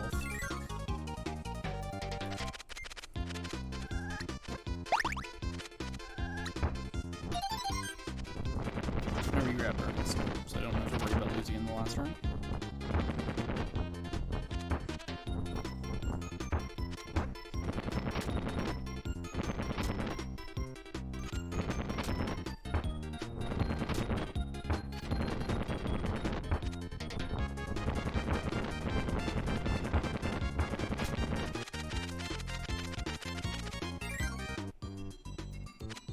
So this, in the auto-scroller, the reason I entered that door is by entering and exiting it very quickly. It actually advances the auto-scroller ever so slightly, speeding it up a bit. Usually you would go in that room in best ending so you can grab Chew, which is required for this level, but in this case it's just sort of an extra thing, and we're just using it to get through the auto-scroller ever so slightly faster.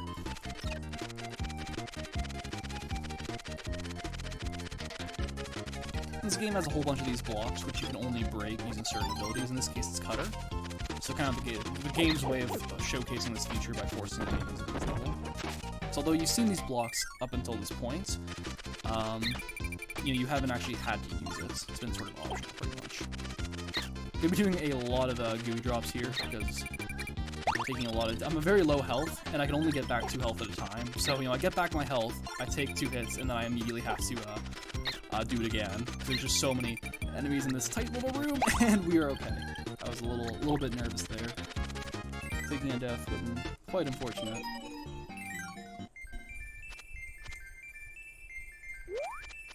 Alright, got the pep at least. Would have liked the tomato. Again, there's not actual any health available in 3-6, but it helps to have more health for the World 3 boss. And in situations like this, you really just want to ideally do well in the gold game so you can top up your health.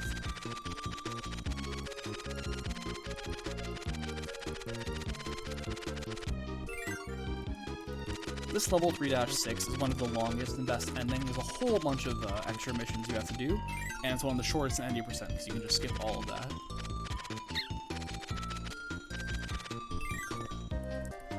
I'm taking an extra path here so I can grab Clean, because Clean will be our weapon of choice for this upcoming boss.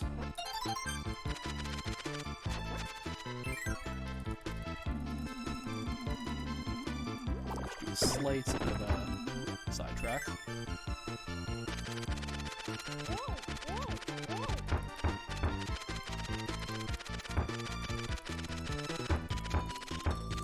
So yeah, best case scenario is I can get a tomato for the upcoming boss Pawn and Con.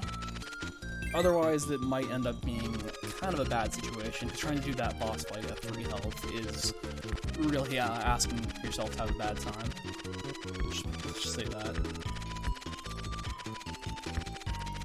Got a whole bunch of cannons here, but you can just go right over it, not a big deal.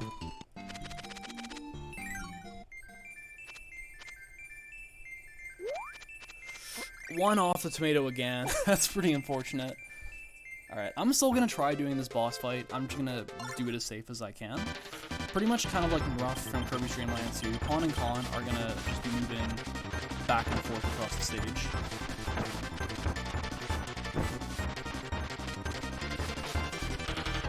Oops. I'm trying to play this very safe, like I'm trying not to get too close to them.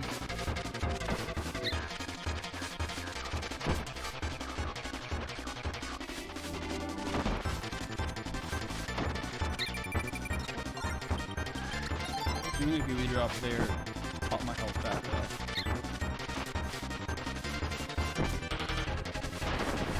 One more hits on Pawn, Fox. Unfortunately, they don't always come out. Sometimes just their little versions come out and waste a bunch of time. This is one of the few points in Kirby's Dream Land 3 where it's RNG. Okay, there we go. That was pretty bad, unfortunately. We're through it at least. And I'm gonna grab that gooey before we go.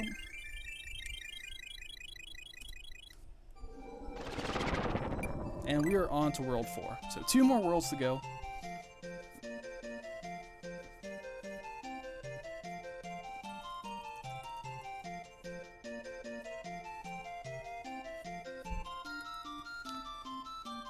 Cloudy Park, same name of the world from last time. Cloudy Park is also the second last world in Kirby's Dream Land 2. What's funny though is the last world in Kirby's Dream Land 3, Iceberg, is actually only the 4th world in Dream Land 2. Not exactly sure why they changed it. They just wanted to mess with the order a little bit.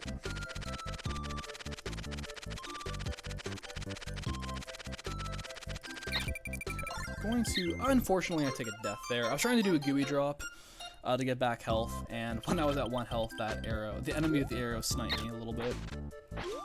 Pretty unfortunate, but I can actually get Q back in this level, so it's not that big of a deal. Just gonna keep going.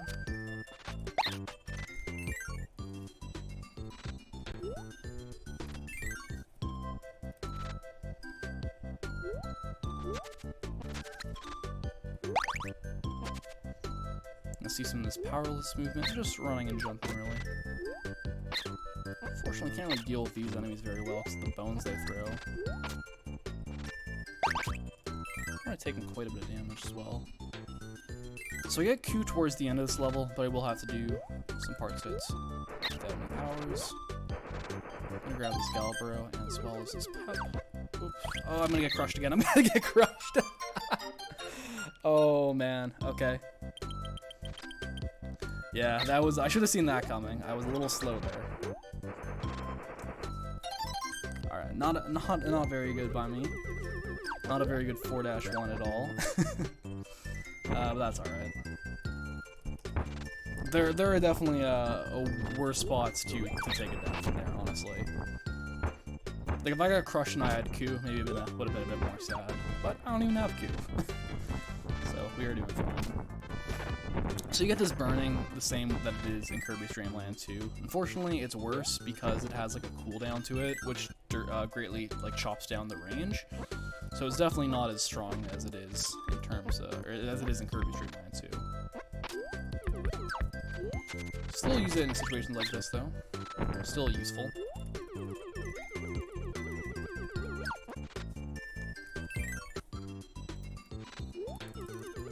And I want to keep burning specifically just because it's a lot better when you do pair it with Q, and I knew I was going to be getting Q back towards the back half of this level. Took 2 hits, barely in close succession. I would argue it wasn't in close succession, but I can't really argue with the game, can I? Oop, I'm struggling here. This 4-1 is not treating me very well right now.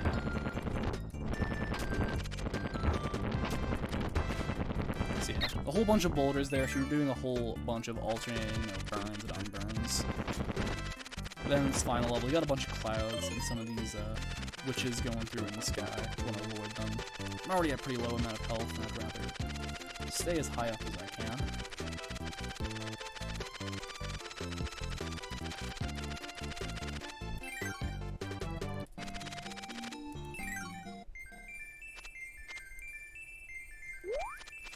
Alright, got the tomato. Awesome.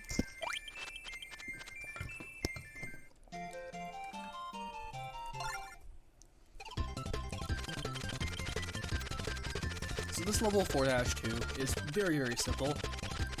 The whole gimmick of it is pretty much you're in the clouds, and there's a whole lot of like enemies and items or, you know, gaps in the floor that like all in the clouds. But because we're abusing Ku and pretty much holding towards the top of the level throughout the whole thing, really this level ends up just being a large amount of mashing.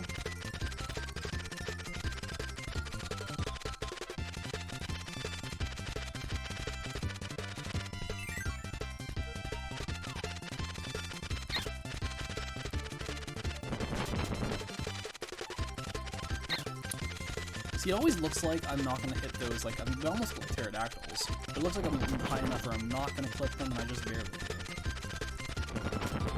Unfortunately.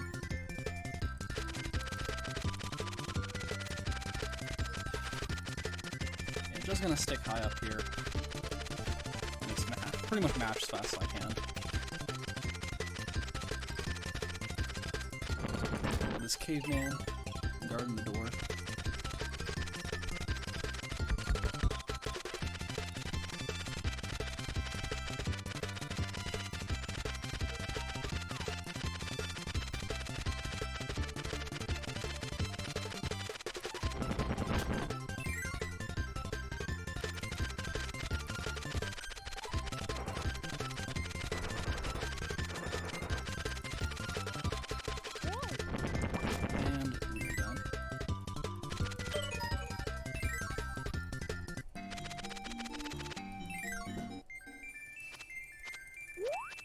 Alright, got Pep too. Pretty solid. Alright, 4-3. The first half of this level is pretty interesting. Then you have the Dash 3 minigame. And then the last part of this level is one of the game's longest auto-scrollers, and there's no way to actually skip it, even if, like, I can't do auto-scroller skips, but it's not even possible for people who can, unfortunately.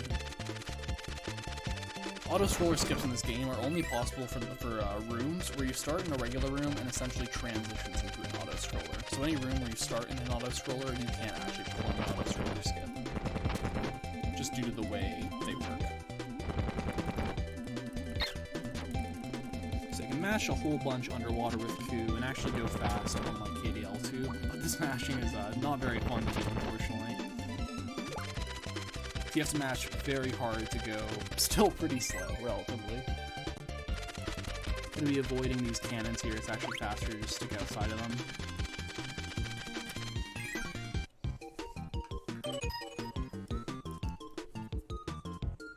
Alright, I'm gonna guess 1, assuming it's not asking me for a red. Cool.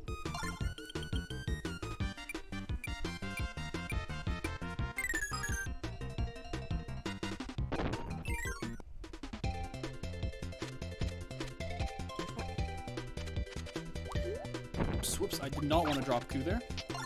Oh, I don't even know what I was trying to do there. I was trying to draw my ability so I can re-inhale Gooey, and I pressed the wrong button. Running this game, especially because I'm a bit rusty on Kirby's Dream Land 3 now, and there's a lot of buttons. Like, there's a button for spawning Gooey, there's a button for dropping your animal funds, a button for dropping your item. It's easy to get mixed up when you have to do a lot of those in short succession.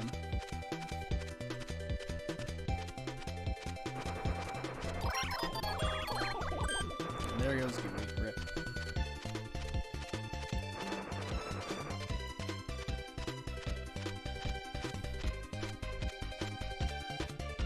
So we'll know the auto-scroller is close to getting done when we start to see the hill in the bottom right corner. I'm just going to chill in the top right corner.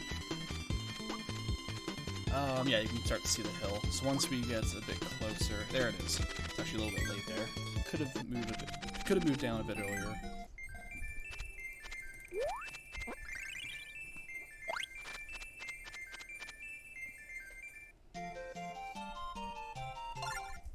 No, 5-4, kind of a tricky level.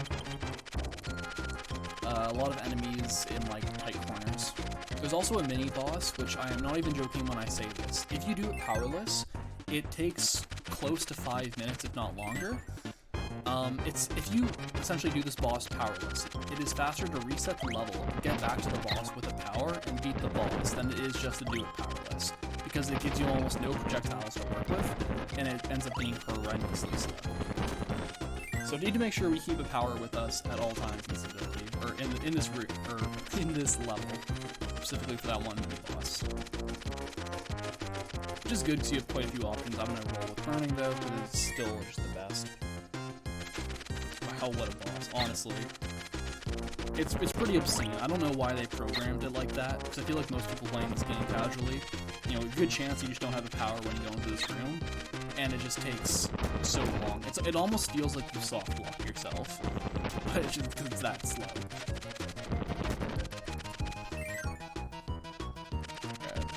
This room's a little tricky, because there's enemies both on the top and bottom, so I'm going to try to, like, drift up and down so I just don't get hit by anything.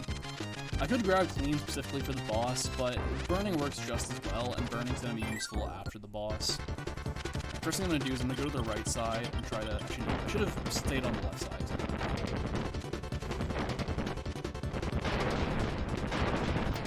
So yeah, that boss jumper shooter, it can spawn projectiles for you to use against him. It just does maybe a projectile every minute or two. And beyond that, it just hops around.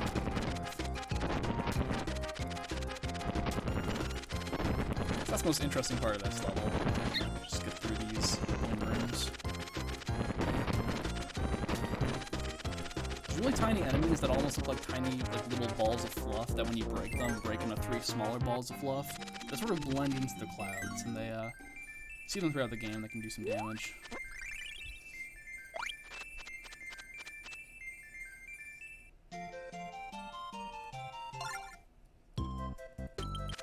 This next level of 5-5 is actually one of the easiest levels in the game. You have to do this level with Rick for best ending, and the whole level is designed around using Rick's wall climbing and wall jumping abilities. But because we're just using Ku, and Ku can fly, it ends up being almost kind of like a joke level. There's really not that much to do. So yeah, this is where you would grab Rick, and is that Rick has, you can jump on enemies and do wall climbing and all these cool tech, and so the whole level is built around using this, but you don't need to bother with it when you have Ku. I'm gonna go over these enemies, and then this room, just gonna hold straight upwards, don't go left or right, so don't touch the Gordos.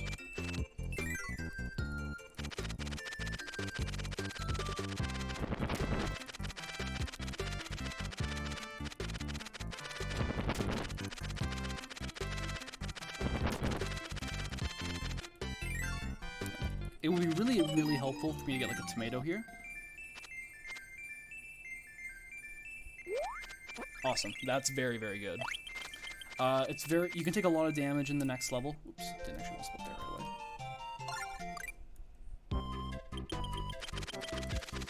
So getting that tomato, very, very helpful. Ideally, I'm going to end this level with both coup and clean, but keeping coup throughout this whole level can be kind of tricky. There will be one point where I think I'm actually going to give coup to Gooey, just because it's easier to do parts of this level as just Kirby. But I don't want to have to go grab coup, so it's easier to sort of like hand it off temporarily.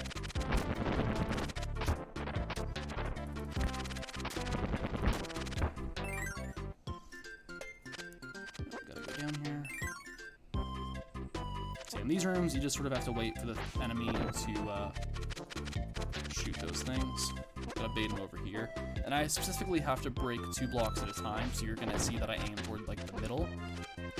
Because Q's a bit of a big boy, bit of a big owl, cannot fit by those 1x1 blocks.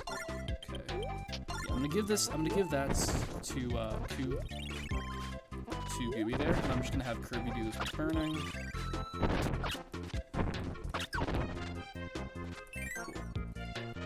I'll do it for this room too, because you can actually just run by these enemies. And that ends up being a lot easier than, you pretty much dodge them, but you wouldn't otherwise.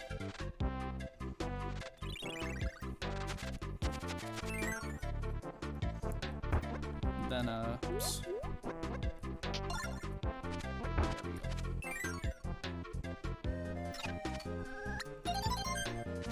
Very good. And this one's actually not the last one, it's the second last one. Try to trick you up a little bit there. I'm going to, whoops, go down here. Gonna grab Queen. Also gonna top up my health while I'm at it, might as well.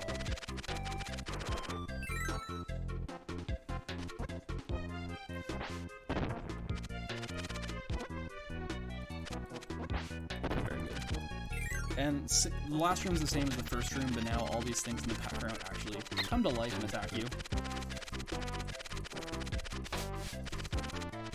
So getting through there relatively unscathed, and the fact that I still have both coup and clean coming out of here is a big time save. Otherwise, you'd have to go re-grab both of them independently from 2 different levels. Alright, we have Addo. Addo's a pretty interesting boss. She actually just essentially draws bosses of other Kirby games, and then you face them. All these bosses are pretty easy except for the last one, Kracko. This one is done in 2 hits, Ice Dragon Queen.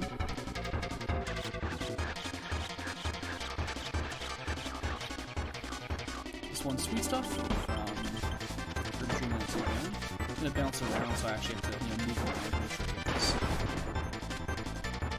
Then Mr. Shine, Mr. Bright, they're going to spawn in opposite corners. I'm going to start with Mr. I think Bright's the moon. Shine? Yeah, Bright would be the moon. Just realizing I don't actually know. Usually just refer to them as something. Alright, and finally the big boss that Addo draws is Kracko. Kracko takes quite a bit more in terms of hits compared to the other ones. It's still not that hard to do, you just need to work around with speed.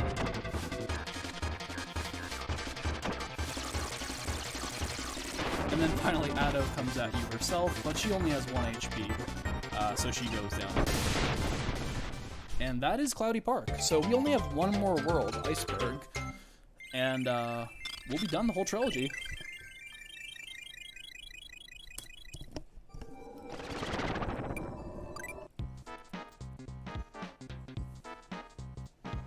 So, doing pretty good so far. Iceberg, definitely a difficult world. In particular, 5-2...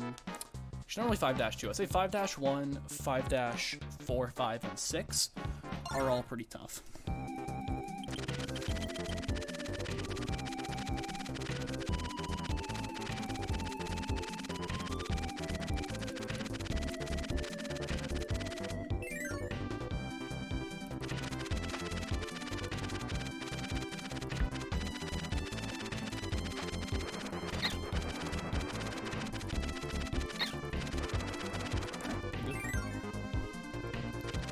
go up high in this room and then go back down low. Just taking a lot of unnecessary damage, actually. And I want to grab Burnin', so get that right before I open the door. 2 more rooms.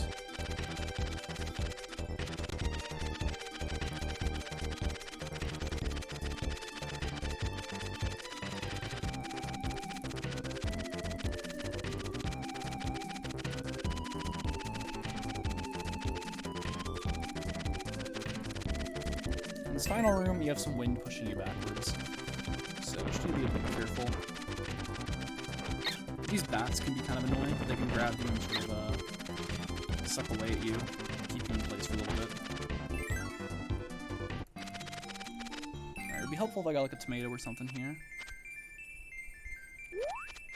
And I got it. Sometimes definitely worth taking a bit of extra time and actually get it.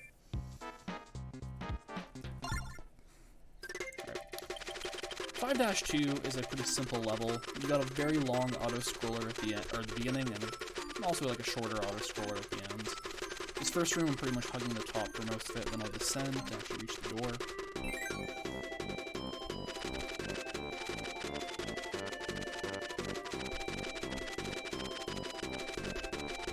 So for this auto-scroller, the key is actually just to stick in the top right corner. It's sort of like an immunity area. No enemies will hit you from right here. You do need to be careful though, because at the very end of this auto-scroller, if you stick in the top right corner, you'll get crushed. It pretty much leads to a dead end. So towards the very end, I'm just going to have to readjust to make sure that I can actually reach the door.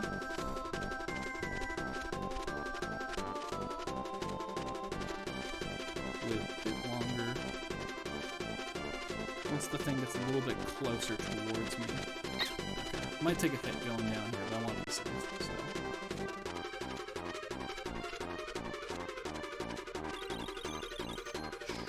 Yeah, you can see that there's a, the top path doesn't actually lead anywhere, so it's sort of a dead end.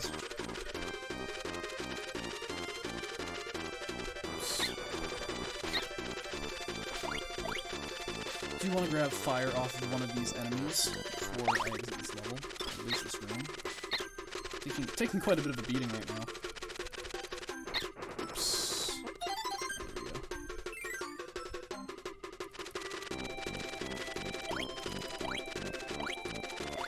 Right there, I line myself up with the slope of the roof so that I can grab all those peps, which are guarded by a bunch of the, not sure what they're called, but the big yellow enemies, largemouth that grab you in midair.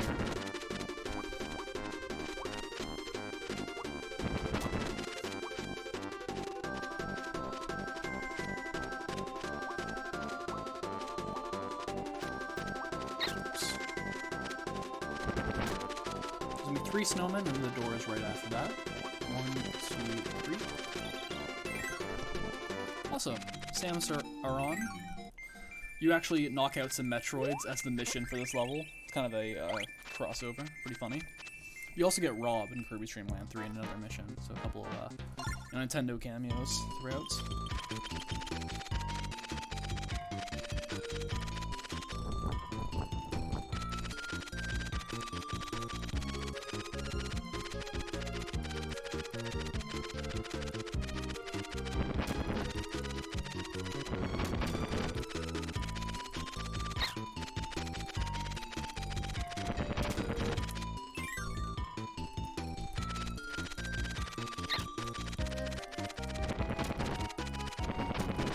This level starts as a regular room. This room starts as a regular room, and then transitions into an auto-scroller as you like enter the water.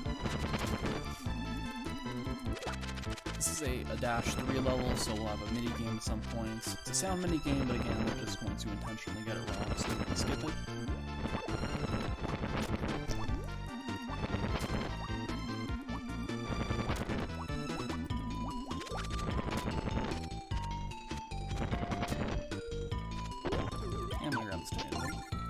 I have to lag the game, not lag the game, the game pauses temporarily, the auto-scroll pauses when I re-grab the animal friend, but it's worth it just to get back to full health.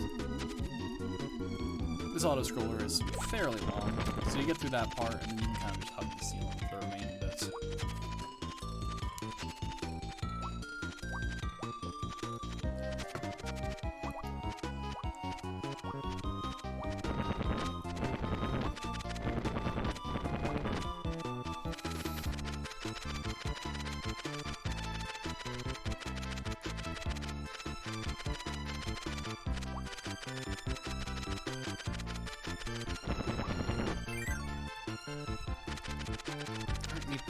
ice blocks.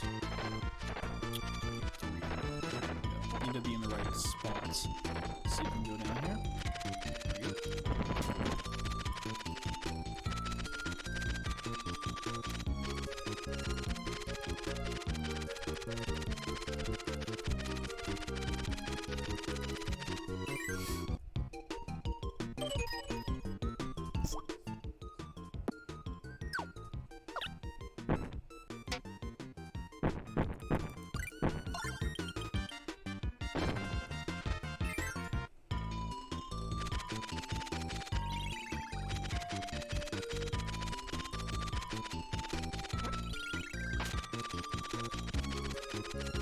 So that minigame was probably the last actual two-player strategy that I'll like, be using throughout this run.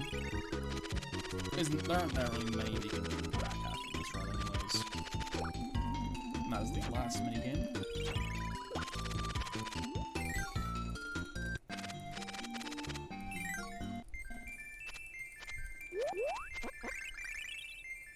So because I actually have Gooey still out, I have to press the button to make sure that he can also do the minigame.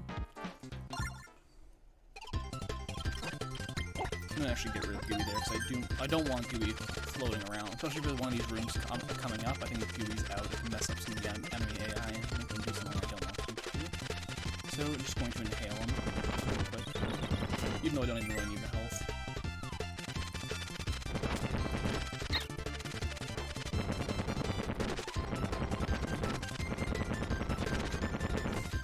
This room, I'm just going to hold down. There's a whole bunch of Galabros you'll see to my left and right. If you move left or right, you'll awake them. But if you just hold down when you're in this room, you can just go through them. Just need to make sure that you remember that before you enter the room.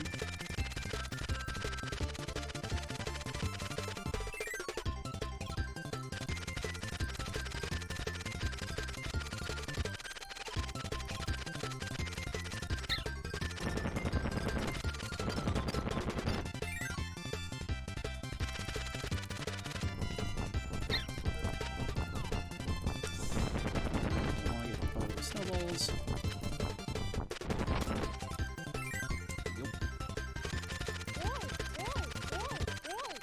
And go up and down, hopefully avoiding grab videos. Very nice.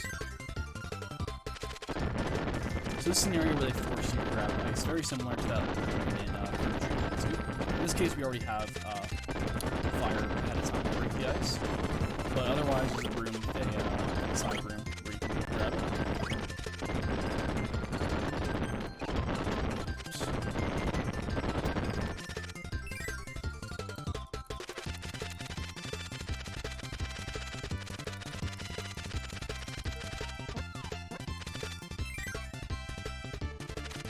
So we're gonna have a mini boss coming up. Kind of one of the more annoying mini bosses. The snowman can pretty much throw its head and turn into smaller snowmen. And in those cases, you need to knock out the smaller snowman to actually do damage to it. That was pretty good. It's got a nice pattern.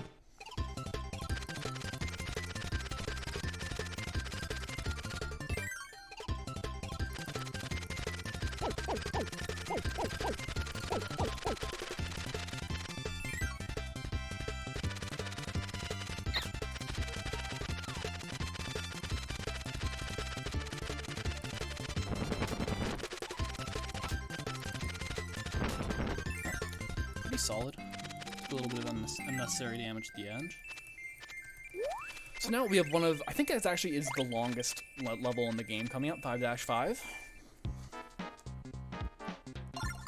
This level is pretty much a castle, and it's pretty difficult.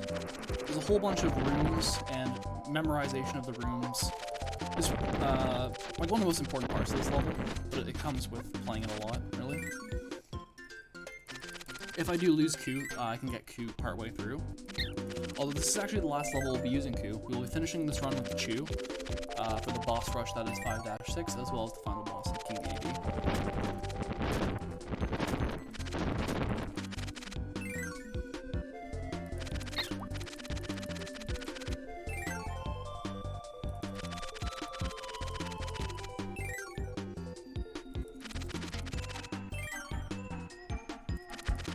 Should have just held up there. think my default is usually holding right, because in almost every room, you know, that's the first inputs you're going to be doing is moving towards the right.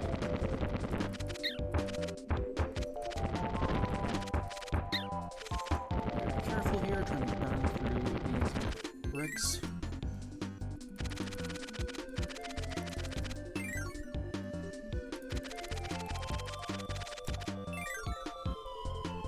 There isn't much of the way of like readily available health throughout this level. There's a few areas where you can get it, but it takes kind of a while to. Oh, I don't want to do this. I want to try to spawn you, and there we go. That was very awkward. I pressed the wrong button and dismounted Q again. It's a good thing I didn't drop burn there, so I needed it to break all those blocks. Otherwise, it would have been quite slow.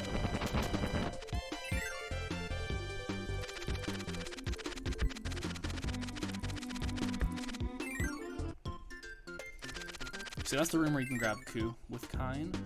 I already have it, so you don't need to worry about that. Quick hands. You gotta have quick hands in this game, especially if you're doing the one-player two-controller stuff. Gotta be able to multitask well is actually probably the best way to describe it.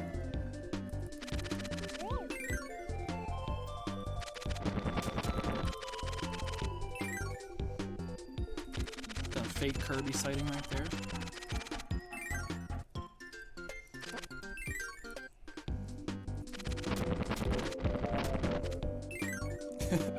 Reeler with the fake Kirby. Love it. Right.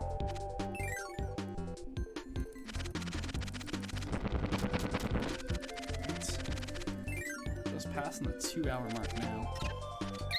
Oops. Do a gooey drop, get back some health, and I need to grab one of these coins. I need to have coins. The important part. I don't actually need Coup anymore at this point. In fact, I'm even gonna get rid of Coup at this point. I no longer do. I think I want to do the next few rounds without Coup. Be a bit easier. But I do need clean. It's important.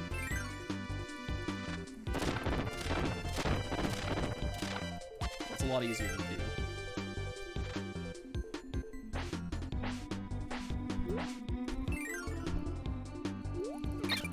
Okay, don't take any unnecessary damage right there. And this is the final room. Awesome. And that is the castle. Now we have the airship. I call it airship.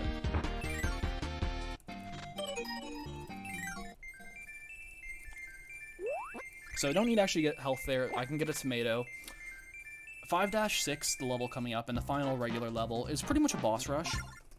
So I need clean, and I already have it. I'm going to be grabbing Chew before the boss rush. If you thought that Clean and Coup was broken, then you should see Clean and Chew. Definitely not as good for the actual levels, but in terms of just the bosses, I think Clean and Chew is the highest damage per second, like in this game. I'm going to do split orders to the left. I'm going to grab the tomato here. Then I'm going to take the middle path. So I need to grab Chew. Then I'm gonna go left.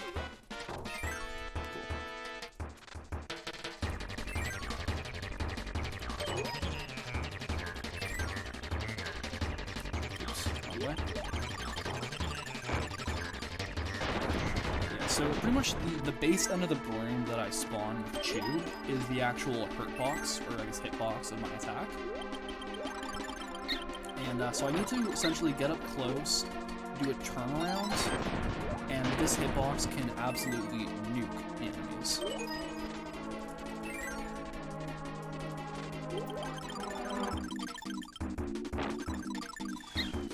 Okay. Sometimes doing a little turnaround in the air can help you space it.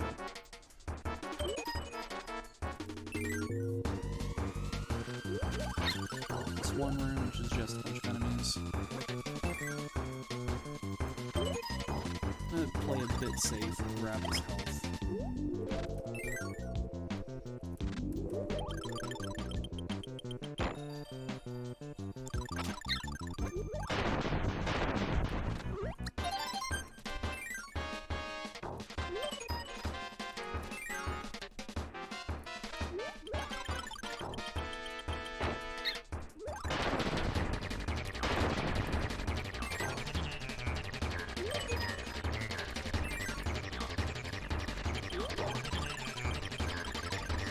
So yeah, for Stitch, you need to wait for him to throw his spikes, kind of like in KB 2. But he goes down a lot easier.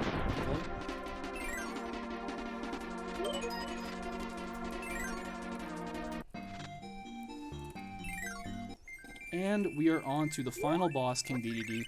King DDD literally takes only about 30 seconds. It is very, very quick. So one of the easier boss fights, assuming I don't mess up, time will not end on when red goes here. He's going to have a second phase, and time will end at the end of the second phase. Okay, so when red hits, or when this bar of red hits, like it's empty, he'll be done. He'll land a couple of hits here. Oof, didn't want to do that.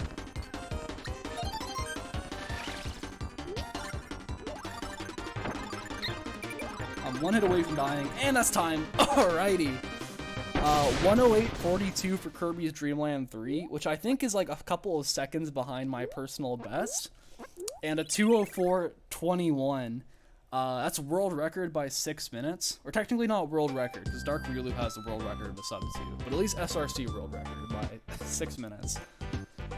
My PB beforehand was like a 210, and I got a 204, so I'm pretty stoked about that. All right.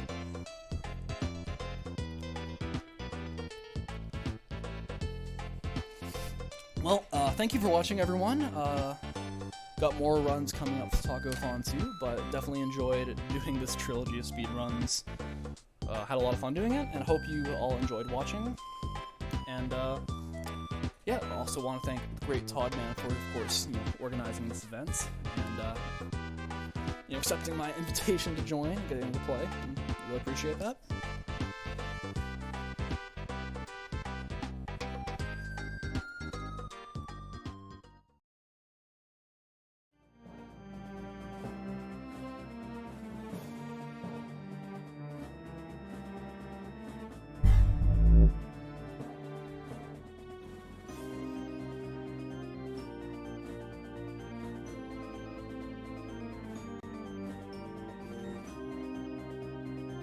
That was Pro Hybrid with the Kirby's Dream Land Trilogy. Thank you for running those games. They are fantastic.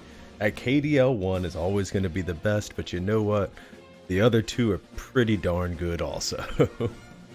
Alright, I'm going to go ahead and get us cropped up for the next run. Now this is going to be in that category kind of like Lightfall was with the Unsung Heroes. This is a game that doesn't get a whole lot of love, but is a very fun looking game as well. It's going to be Batty Princess running Doggerai. I'm going to get that propped up. And also, let's take a moment to cheer. We hit our $1,200 goal already, but let's not stop there. We can keep it going. But thank you all for helping us hit the goal. I will go with donations right before we launch the next game. We'll be right back. Enjoy the music.